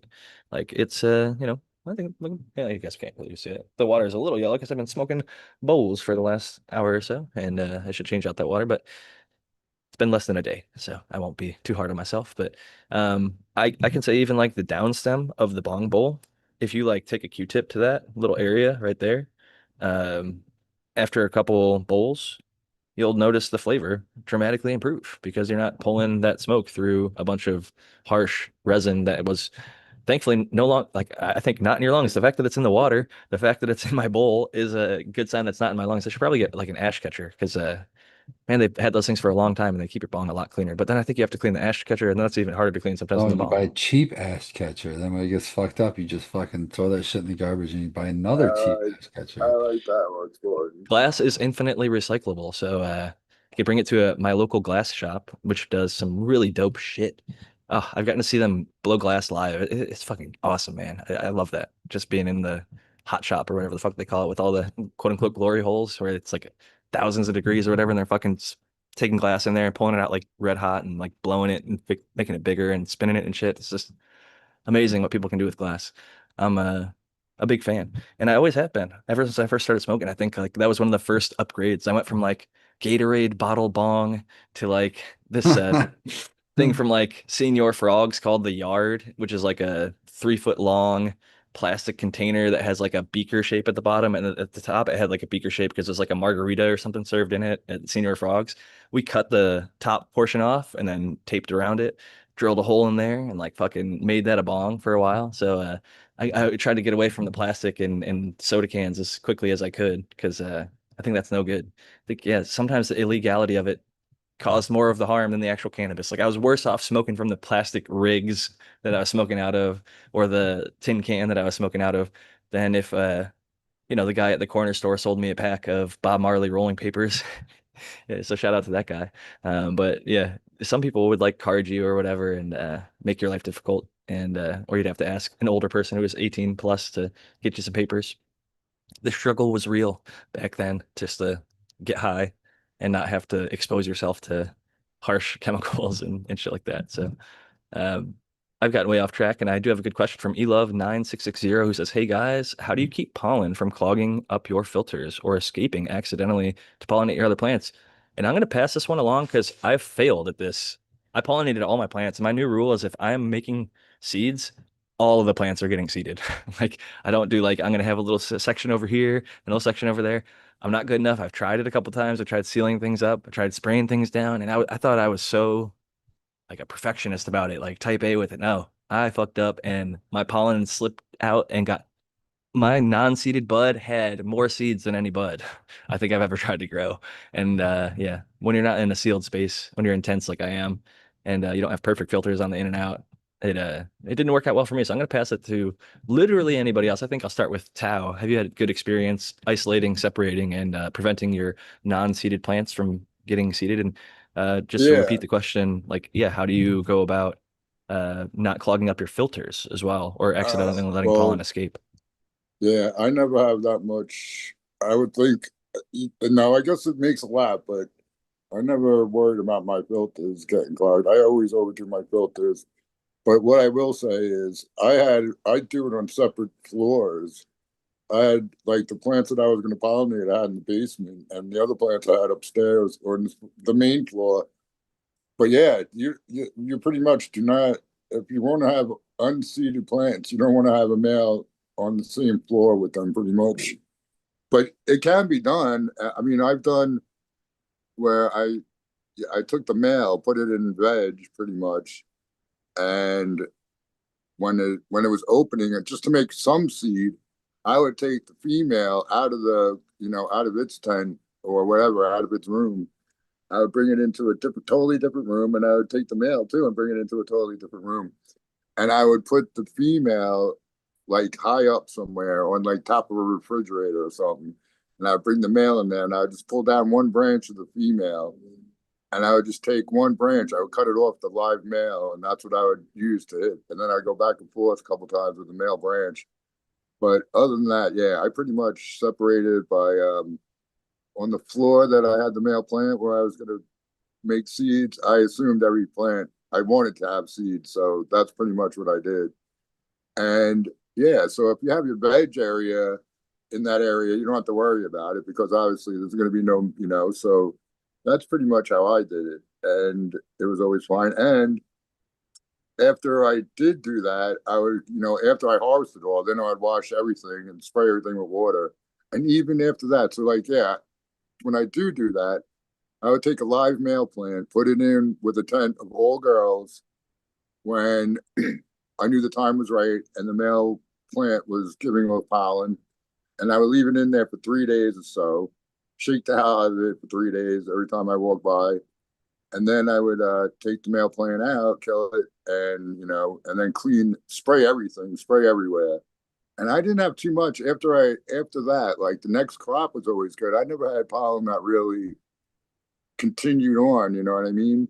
It's a So living thing, so if it gets wet, it becomes right, no if you longer keep it viable. So it would be a couple grains here and there that might sneak by, but if you spray it down relatively regularly, yeah, like if it's a veg space or something like that, then you're gonna knock them down and kill it off and you're gonna relatively clean quick. the tent too. So yeah, Yeah.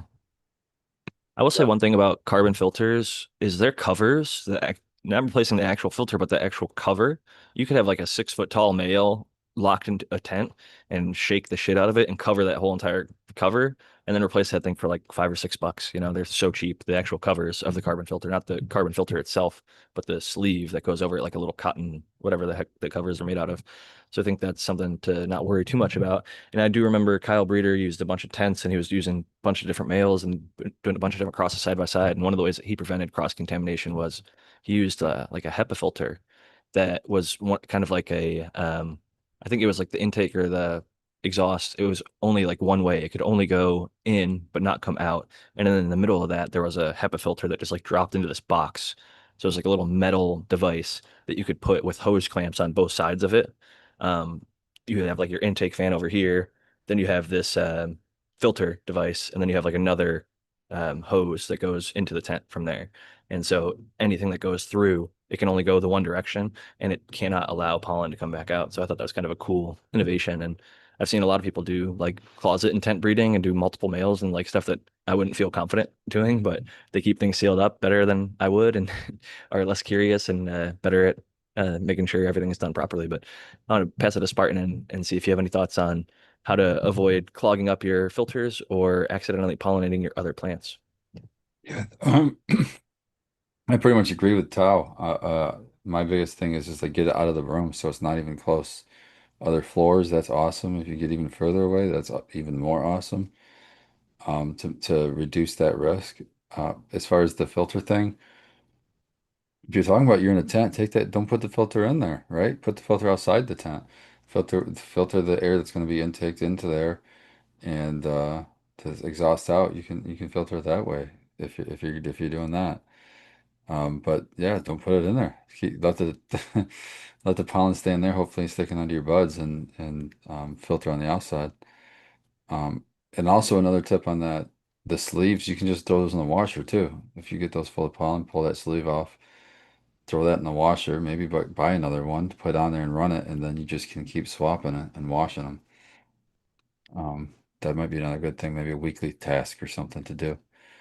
And I don't think I have anything else. I think you guys pretty much said it. Water. That's a big key. Spraying water will get the stuff that's hanging in the air and neutralize it. I'm sort of an idiot, so I always remember that there's something important, but I can't remember directionally which one it is. So like you could maybe ask Google or some AI, but there's some form of pressure that can make not getting pollen better. Like I don't know if it's negative pressure where you have like too much exhausting or positive pressure where you just like have so much air like pushing in that like the walls are like bowed out. I don't know if they're supposed to be bowed out or bowed in, but one of those situations makes it like way less likely for pollen to escape. And I can't remember which one and I can't remember why, I think it's but negative. I think it Negative might be negative makes pressure. more sense because you otherwise it'd be blowing out of the tent, I would think. Right, out of all like the seams and shit. So when it is negative pressure, I think it can basically it's escaping primarily all through that one little duct. It's being exhausted out, so all yeah, the that's it. anyway, It's it's out. negative pressure because it's sucking in the tent. So all air is getting sucked out of one spot, and that's the spot you need to have filtered. And then all the pollen will get trapped in the filter, and it won't be able to go out of the tent anywhere else. Yeah, I did that too. I had my exhaust filtered. out of my time. Yeah. If you're really nervous, I guess you could even double it. You could have like the one carbon filter inside the tent and then have the fan and then have the fan blowing out through another carbon filter. It's going to put a huge draw on that fan. So oversize your fan for the tent or whatever to be able to be at negative pressure. But I honestly don't think that's even necessarily needed, depending on, the tents and seals and everything. I saw people, oh man, Med Grower One had some grow chambers that he built that were, I think, like made out of like wood and like plexiglass and Yeah, stuff. and he got those plans from Vader OG. Shout out to Vader OG. And I The think breeding chambers. He's got videos on them. there's definitely some great videos. And like the one cool thing I liked is like the male was like under like had like a basket under it and he could like wheel it up out of the rest of the area. Like once it He was did like, that because it was flood and drain, so he could pull it up out of the water and let it die after it's everything was pollinated. He'd pull it up and just at first he would just pull it up to shake the pollen out. But after that, after he was done with the male, he just pulled it up and left it hanging to die out of the water. I loved it. I loved watching those videos. This is flashing back a couple years now, but Yeah. still great advice, especially for this question. He And I just think, dropped a video recently, like I don't know, a month ago or something. I was surprised to see it, but it was cool. heck yeah.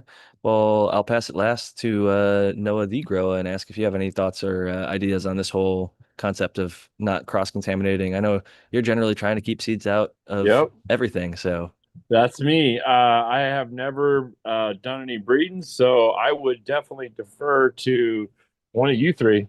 So I have no experience and would never pretend I knew something. So always good to, stick in our lanes. And I think a lot of people like yourself become a master of the cultivation aspect and you can select the best cuts and grow them out. And it's like for a long time, I was exactly in your same boat. And I'm still for the most part in that same boat where I've done very, very, very little breeding relative to like what I consider real breeders to have done.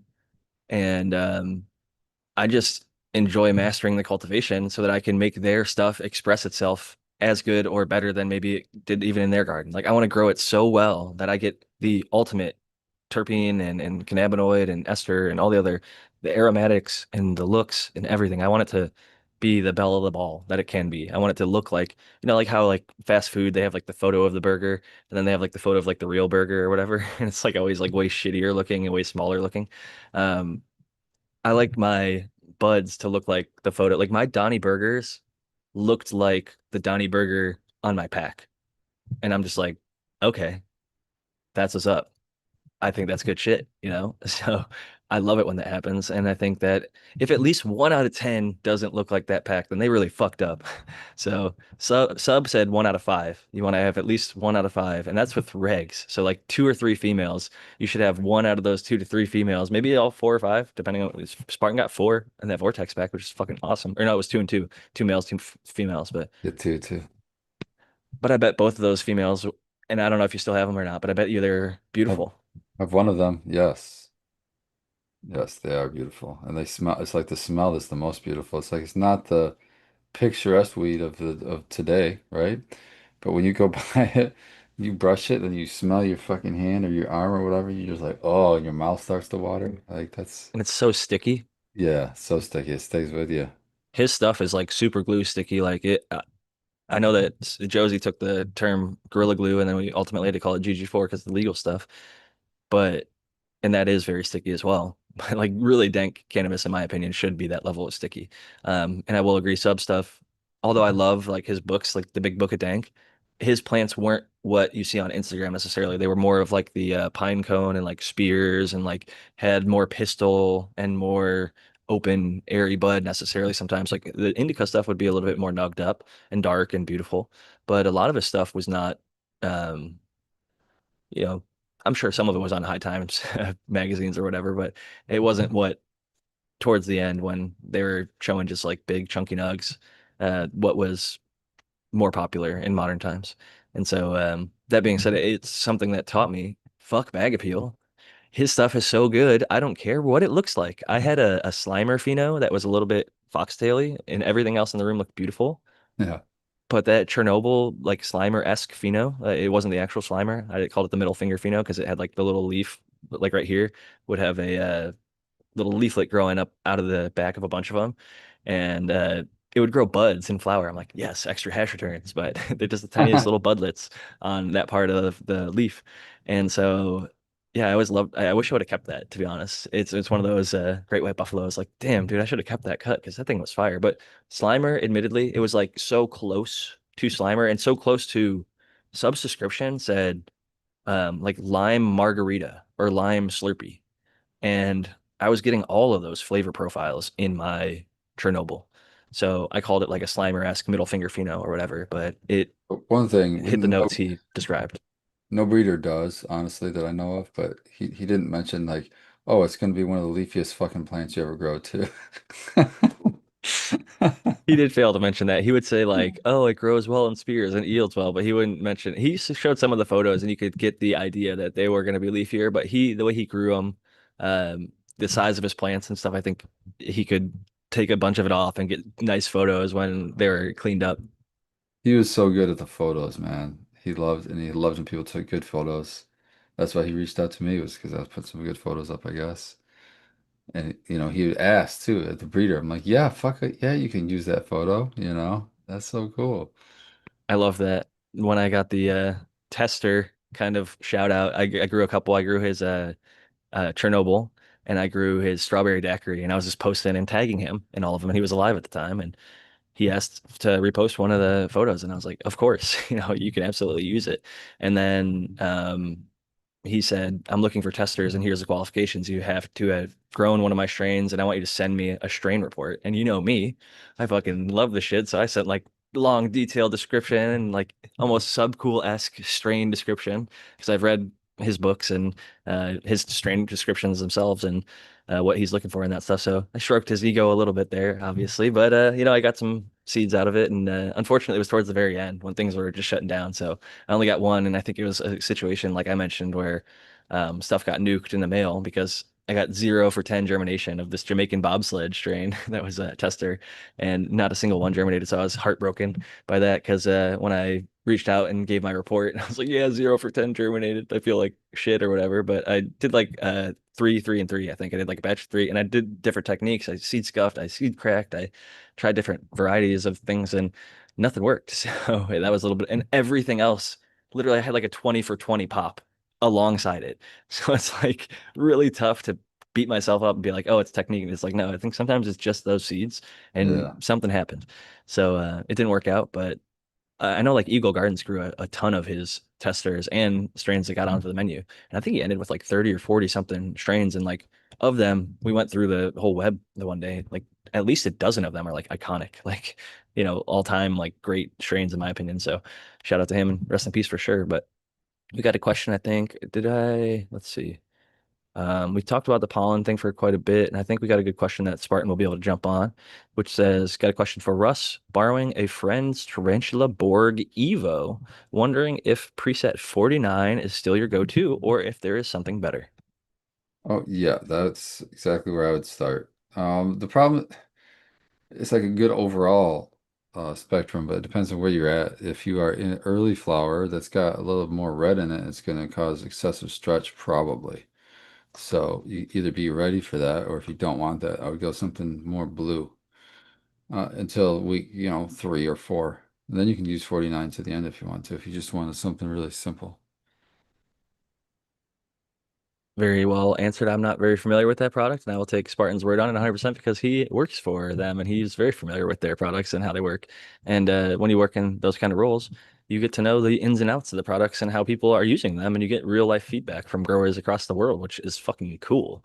About different stuff. Even like I worked with Lady G, and like she worked for a cannabis brand, and we got to go to a festival where they sold it live, and like people would smoke it and come back and be like, dude, I really like that. Like I bought some from every single booth here, and I want more of your guys because your guys was the shit. Like, and so they're like, I smoked yours, whatever, and shined above everything else. So it's always cool to get that live feedback. And about growing with a light, you get, Yeah. some people are like 49 is the shit, or I'm trying 51, or Area 51 is the fucking way. Well, I picked 49 because I was most familiar with the was a light the long legs. I still have one of those hanging in my flower room. It's like an ancient fucking thing now compared to what people are running now. People don't believe that I don't have like the newest, greatest. I could. He said I could take whatever, but it's like, why? These ones are working, you know? I've got the original Borg. He's talking about the Borg Evo, which came after, but that 49 emulates the spectrum of the long legs of the old light that I like. So I know I've grown like countless harvests under it, so I can say without a doubt that it's a good fucking spectrum. And that's why I'm so confident always recommending it. But I've yet to see somebody say, well, I tried, XYZ and I think it's better than that. So I'm still waiting for that. I'm sure it's out there, but I just haven't Good to heard. know. And Yeah. more testing to be done. I'm sure even yourself, you want to experiment yourself and see like, is there a better one? Like, can I grow the Spartan puke or something that I've grown under 49 a bunch of times and I get to know, and then try it under a different setting and see, is it better, worse, and why? And maybe start to think about what drives those changes, and how different are they? Is it like a 10 out of 10 versus a 9 out of 10, or versus like a 7 out of 10? Like, how big is the difference really? So it'd be fun to hear long term. I think you're going to keep taking more and more data, and you have your home grow, you've got your slightly scaled up, the trichome forage situation where you and Baked are blowing it up over there, so you guys are going to have a lot more data and feedback than maybe your average home grower. So awesome to always check in on that and get that feedback. So, and thank you for answering their question. Somebody mentioned, and before I get to this one, I'll say you guys had a great comment earlier, which is like if you can have it on a different level or whatever. I unfortunately only had one level in my situation, and still that's the case. And so it'd be very difficult to achieve like the separation of pollen between plants and the grow spaces and things like that. But Elove 9660 says, I've been thinking about adding a small breeding tent in my garage. That way I can grow in the house and just do 12-12 on males in the garage. Then I can move females in when the time is right. And I think that's another good separation. I think garages can be a bit challenging from a temperature standpoint, especially during the summertime. I think it's going to be the most difficult when it gets super, super hot, trying to cool it down in there enough just to keep the plants like alive slash happy and functionally producing, I think, at their best. I know I mentioned the genetics versus epigenetics conversation earlier, but I still do think that if you can have a healthy male, and obviously the females are going to be healthy because they're going to be in your grow space that you've dialed in perfectly, and then you're just going to plop them out there to get hit with pollen for however long. Let them, I think it's like you let it rest for like 12 to 24, maybe 36 hours, and then spray them all down, and then you bring them back in to allow that pollen time to germinate into the stigma and pistils of the female plants or whatever. But I know it's not like hit them with pollen, spray it with water immediately, because you got to give it a little bit of time to do its thing. And a little bit of pollen goes a long way. I'm guilty of over pollinating. I had a couple small plants and my males were dumping so much that I hit a plant and it was in flower, and man, that pollen stuck to the plant and it was just covered. Like, it covers the fucking plant. It looks ugly once it gets pollinated at a certain point. If you put too much pollen like I did, yeah, it's definitely a little bit of a Did the same challenge thing there. because I never did the spray down in between. I just left it in the tent, kept kicking it, and just adding more pollen. And just so I just kept spraying and spraying and spraying until I never opened that tent until the very end. I was watering through the tubes through the side of the tent with a tube and a funnel, and it was crazy. It was crazy, but yeah, it's I don't know. I think it's definitely over pollination what I did because, like you said, it's like obviously they're sticky for a reason. All the buds are sticky, so that pollen just sticks to everything in there. And then you get all the plants out of there.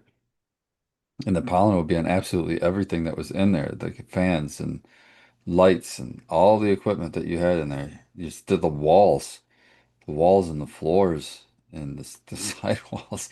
You're just gonna be cleaning for days and days. The ceiling even, yeah. Yeah. One thing I'll say about a garage, it's kind of like growing in a basement in Ohio, which is, if you guys didn't already mention this, I was reading the comments trying to find more questions. But one of the things is if you have like a pallet or something, just to get it off the ground, like if it's in a tent, so that it's not sitting on a concrete floor in the middle of the winter when the concrete floor is like 30 or degrees or below. Those cold feet are going to stunt the shit out of your plants. And so having them in a basement or in a garage when it's, -15 outside, your floor, if you walk in there with your bare feet and you think, oh god damn, it's cold, your plants are going to be feeling that too. So elevating them, they make these little plastic pot risers that are like for drainage and stuff, so you can like water and it drains down into the basin or whatever, and they don't sit in their own runoff, if you don't want that, which can help elevate the plants just to give them a little bit of separation if you're not going to like dedicate tons and tons of resources to heating and cooling that space. So just figured I'd add that as well to Elove's comment about potentially growing some males out there. You do want to keep them happy. And the other thing I'll say is get them in like decent sized pots pretty quick, because if you keep them in a solo cup for like a little bit too long, they're just going to want to like start chucking pollen, like even in veg. Like males are so fickle and they're little, they're not durable. They're weak and they're like soft plants. They're compared to a female cannabis plant, it's like, oh, how is this thing even related? Like species, like they can grow decently fast, but especially when they start flowering, it's like such a just wimpy thing in comparison. And even in veg, I think that they're a little less impressive personally, but I don't know. If you piss them off, they'll flower and you're not turning them back. They're not gonna go back to vegging. They're gonna fucking just stay pissing fucking pollen. Yeah, the one I had, whenever it got root bind, it'd start popping flowers. It's so annoying. I'm trying to cut them off and like, well, fucking, what are you doing? I don't have time for this right now. It's real easy to sex males if you keep them in a solo cup for too long, because Yeah. they'll start identifying themselves really fast. But then if you're not breeding with them, it's going to be easier to manage because you can just whack them, chop them down, destroy them. I like to throw a bag over them and then chop them down if they do have pollen sacs showing, so that way you don't throw pollen all over the place when you're trying to remove them. Even with like general males, I think Can't stand looking at their eyes when you whack them, can you? you That's the know, reason for the bag. got to go mafia style, pillowcase and a revolver, and just take them out one at a time. But yeah, I don't know. I'm like Tao, and for a long time it was so hard for me to kill any plant. Like the first time I grew a big batch of rags. I've told this story a dozen times, but I got like 13 out of 16 of my plants were male. And my Farmer Freeman test came back like, all right, so these are males and these are your females. It's like giant fucking list of males and like tiny little list of females. So I like went through, pulled the females out, and then I separated all the males, flowered all of them just to see. I was like, there's no fucking way that this percentage is what it was. Sure enough, 100% accuracy. Like every single one of them was a male. And in that case, I actually like just duct taped the area shut and like left it be for a while. And then because I wasn't planning to use the pollen and there was so much of it mixed, it was all the same strain, but it was just a bunch of mixed random male pollen that I hadn't worked with. So I was like, fuck this, killing them, spraying the space down. And that one actually didn't ruin everything else. That was I had Sensi Bud like 6, 7 feet away. So if you completely seal the space, which in that case I did, which was not ideal. I literally did not have any airflow. I just had like air. I had air movement, but not airflow. I think we lost Spartan Grown. But yeah, I sealed up that space for probably a week or two while they were the first few weeks of flower.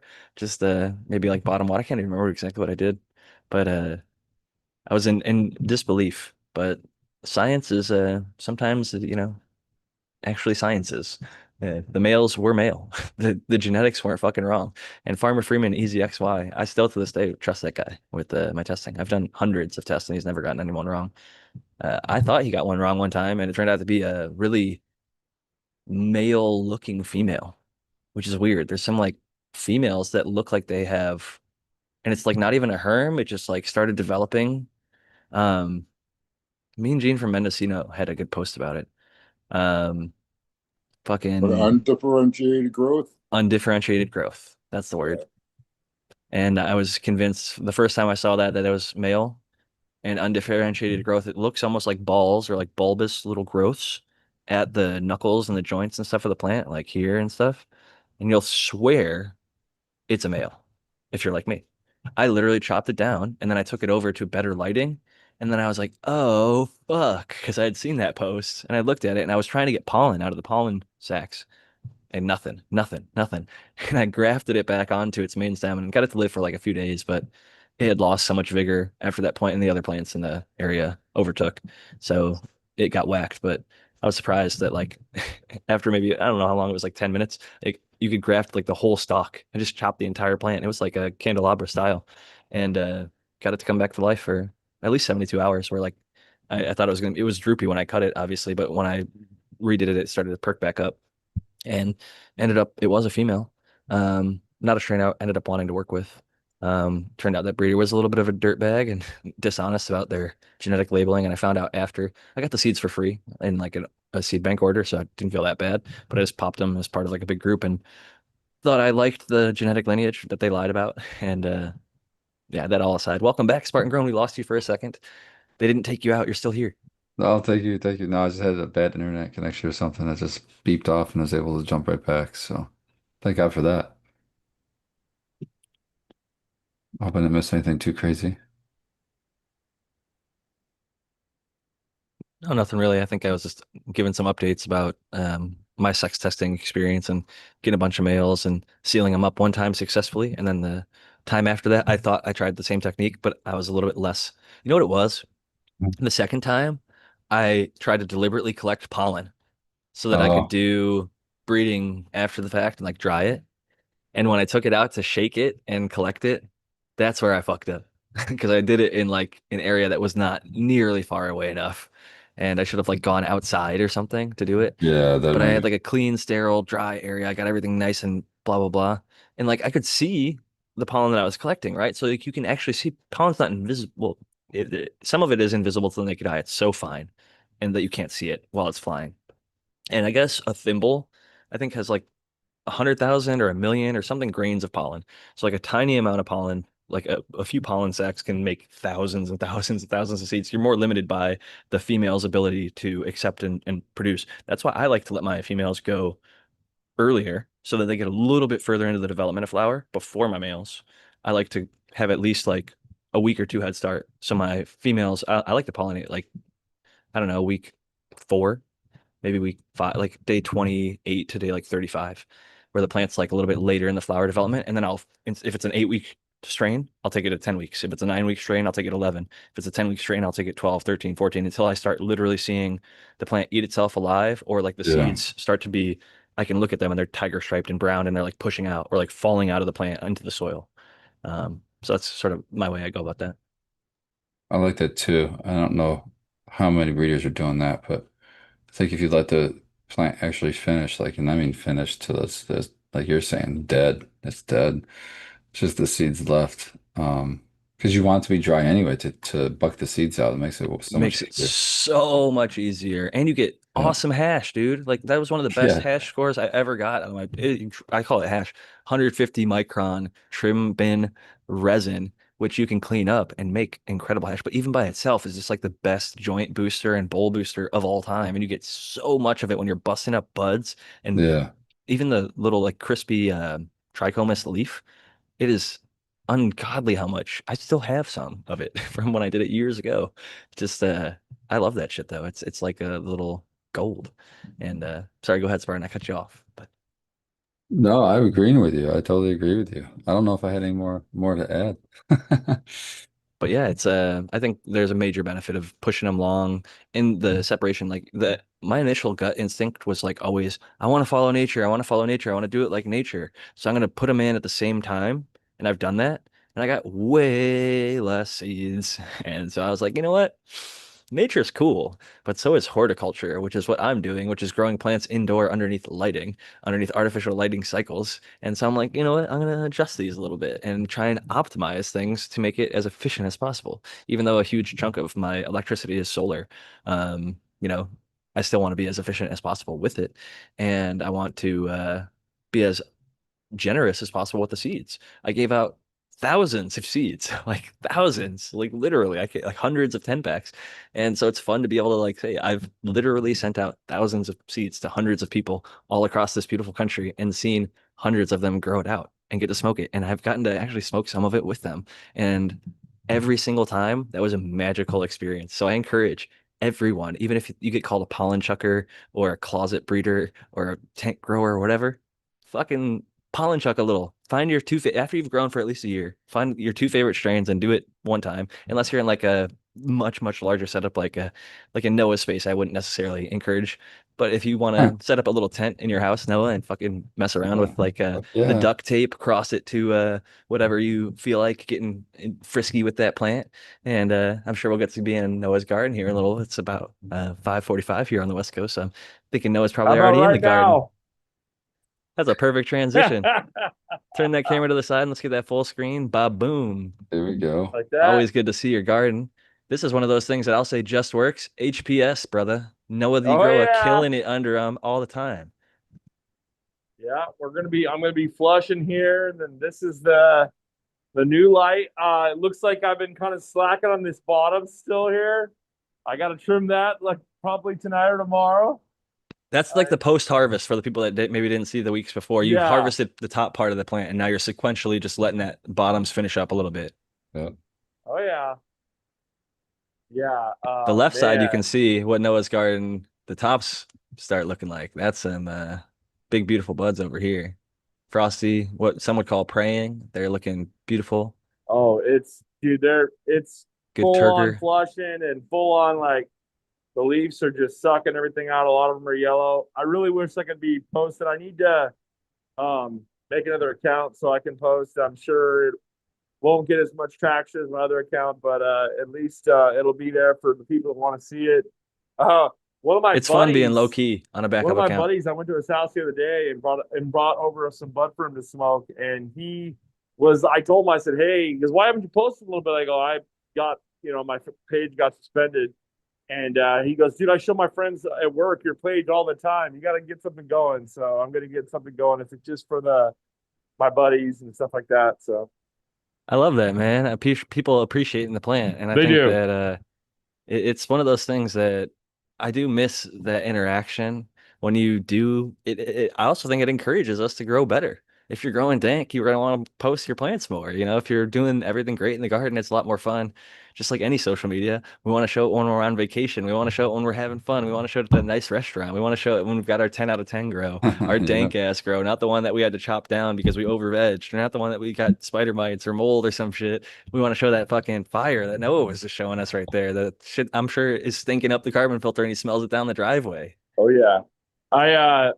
That's funny you say that because when I went and got my key lime pie, I know the dudes who work at Archive, so I was talking to all of them, and I was like, "Hey, yeah, freaking check this out!" And like they were like, "Oh wow, you're still growing the duct tape? That's crazy!" Like because they have like a lot of like, you know, trendier phenos in there and stuff, and I Shit have a comes and very goes. I have a very strict for what goes in my garden.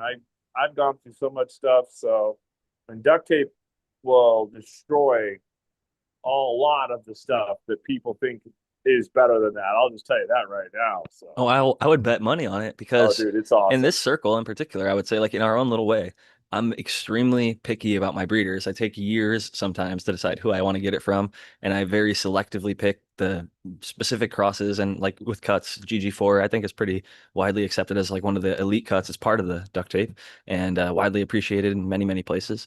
And I know Spartan is famous for Spartan kicking stuff. He keeps a stable of really fire genetics, and that has to compare to and be as good or better than that. And I know Tao has got some stuff like his RB proprietary, and a lot of his stuff that he's like AK Bean Brains is one of the breeders in my list of like 40 or 50 breeders that I think are actually doing like really good work.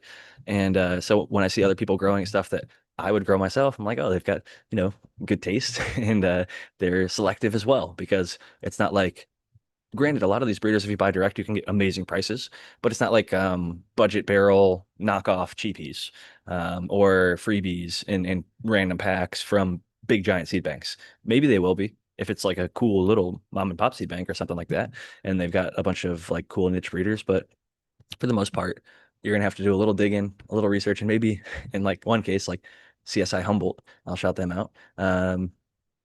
I bought directly from them, and I think I sent them cash in the mail. I think that's like one of the options or whatever. And I felt old school about it. I got it all wrapped up or whatever. I wrote my order like on the paper. There's like a couple different ways, and maybe it was like a cash order or money order or something like that. But not only did I get the packs that I ordered, I got like almost double that amount of the seeds of all the varieties I wanted, plus like several different packs of freebies. So like shout out to them because they really, really hooked it up. And I think going direct, or if you can, like Spartan mentions a lot of time, get them at a cup, get them at a festival. I met both Nat and his daughter Hallie or Haley Pennington from Humboldt Seed Company at different trade shows. Both two of the coolest people. And like his daughter doesn't actually get enough credit. She's very fucking intelligent and knows a lot of shit about weed and has been in probably more giant gardens than many of us will ever be in. So she's been blessed, but they're an awesome family and they breed really cool shit. I've had a lot of great stuff from them. So like the pineapple upside down cake is one of my favorites ever. Came from them. And I've got one from them in my garden right now, Moonfog. So shout out to, yeah, Humboldt Seed Company. But getting it from them directly, being able to shake their hand and talk to them and said, I liked this one from you guys. What do you have like that? Oh, we've got this Kaliman Kush that has the Asphalt OG in it. You like the Asphalt OG or the All Gas OG? You're gonna like the Kaliman Kush. And I'm a, fan of Slightly Stoopid, and Kaliman is one of their songs, and they get a little cut from Humboldt Seed Company because they do little partnerships with different artists and stuff like that. So I was like, oh, hell yeah. Fucking, I'll support that. And so I got a pack of those that I'm excited to pop. Now that I'm talking about them again, I'm like, oh man, I need to germinate those motherfuckers because that sounds good in my head. I loved that strain. I do want to grow it.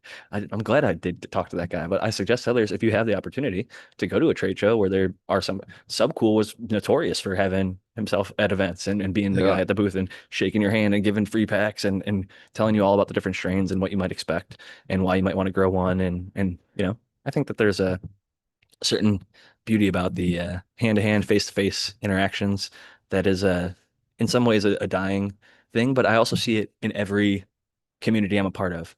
Coffee trade shows, cannabis trade shows, turkey hunting trade shows, turkey calls, like fucking running, uh, it- anything, CrossFit, basketball, football, pick any cards, video games. There's trade shows for all this stuff. You can go in person, and there's booths set up. They have conventions in Vegas and California and Florida and all over the country. And so whatever your thing is, like there is that, thankfully, still person to person connection where people can go and actually talk to somebody and be hands on with something before they try or buy or whatever it is. And so it's a wonderful thing. Like my wonderful wife who just got home from vacation. I'm very happy to have her back. Not vacation. She had a work trip. It's easy for me to think vacation because I get to see the little, like I was talking about earlier with the only posting your like good pictures of your plants. A lot of people only post like the I get the highlights. When she's working, she's not going to take out her phone and Snapchat me. But when she gets to go out to a dinner or sees a cool spot, she can take out her phone for a quick second and take a photo while she's there for work. So I'm glad she is able to stop and smell the flowers and be somebody who enjoys the ride a little bit in life. Because in life, you got to enjoy the journey wherever you're at, whether we're together or separate. We still get to enjoy each other's company. I always FaceTime her at least once a day when she's away, and that is a big help for me. At least I love seeing her beautiful face. So I just get reminded of she walks by and she takes my breath away. Still, all these years later, I'm a very, very lucky man, and I'll never stop saying it. I love my wife very much. Lady Greenstock is an incredible woman, and without her, this show wouldn't exist. She got me back into growing, and she encourages me to continue to grow and wants me to grow more and more, and encourage the whole open source genetics alliance, and sits here and watches me package up clones and ship them out, and fucking helps me out here and there. So she's always been a major, huge, Shout huge out, supporter. Mrs. G. Good Yeah. work. She is the best. I mean, best I could ever ask for. I really couldn't ask for better. I don't mean to like throw it like gloat. I'm just grateful. I'm very, very thankful for her and fortunate that I have found the one who works so well with myself. And I know others on this panel have been married for years and or are with partners happily or whatever it is, and have families and kids and things because of it. And it's I think yeah, part of life, part of cannabis that's so enjoyable is sharing it with others, whether it's Lady G or my brothers or other family that is canna friendly. Funny enough, my family goes through periods where sometimes they are and sometimes they aren't. So I'm the one who's like the green sheep all the time. Like, but they always come to me when they are back on. So I won't ever shame them. I'm always like, welcome with open arms. Get back into this circle and hit this fucking joint with me, or take this can of beverage, or take this, Starburst gummy, whatever it is. I'm always happy to help medicate. Even my mom at this point, she's fucking come around. Holy crap, that was a long time coming.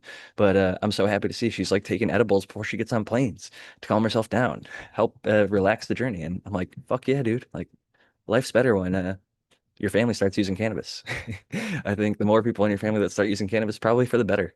Because I'm sure everybody out there, and maybe your life is so perfect and lovely that you don't have to worry about medicating for anything, but you probably got some underlying ailment, some inflammation, some pain, some sleep issue, some eating issue or something that you might deal with from time to time even. And cannabis can really fucking help so many different things. So uh, I continue to stand on my soapbox and be its huge advocate and love doing the show every week. And we've got like 6 minutes left, and I can't believe that time just flew. We answered at least all the questions I saw. I know they came at like a high rate for a little while, and we had to like, push a few down in the queue, but we got to a couple, and maybe I just had it freeze up. I got Vark Dog in the chat. I'm going to be hunting some Vortex and Puke soon. Spartan Puke, I'm assuming he's referring to, and take another run of Sticky Foot and Engine Number 9 by JR.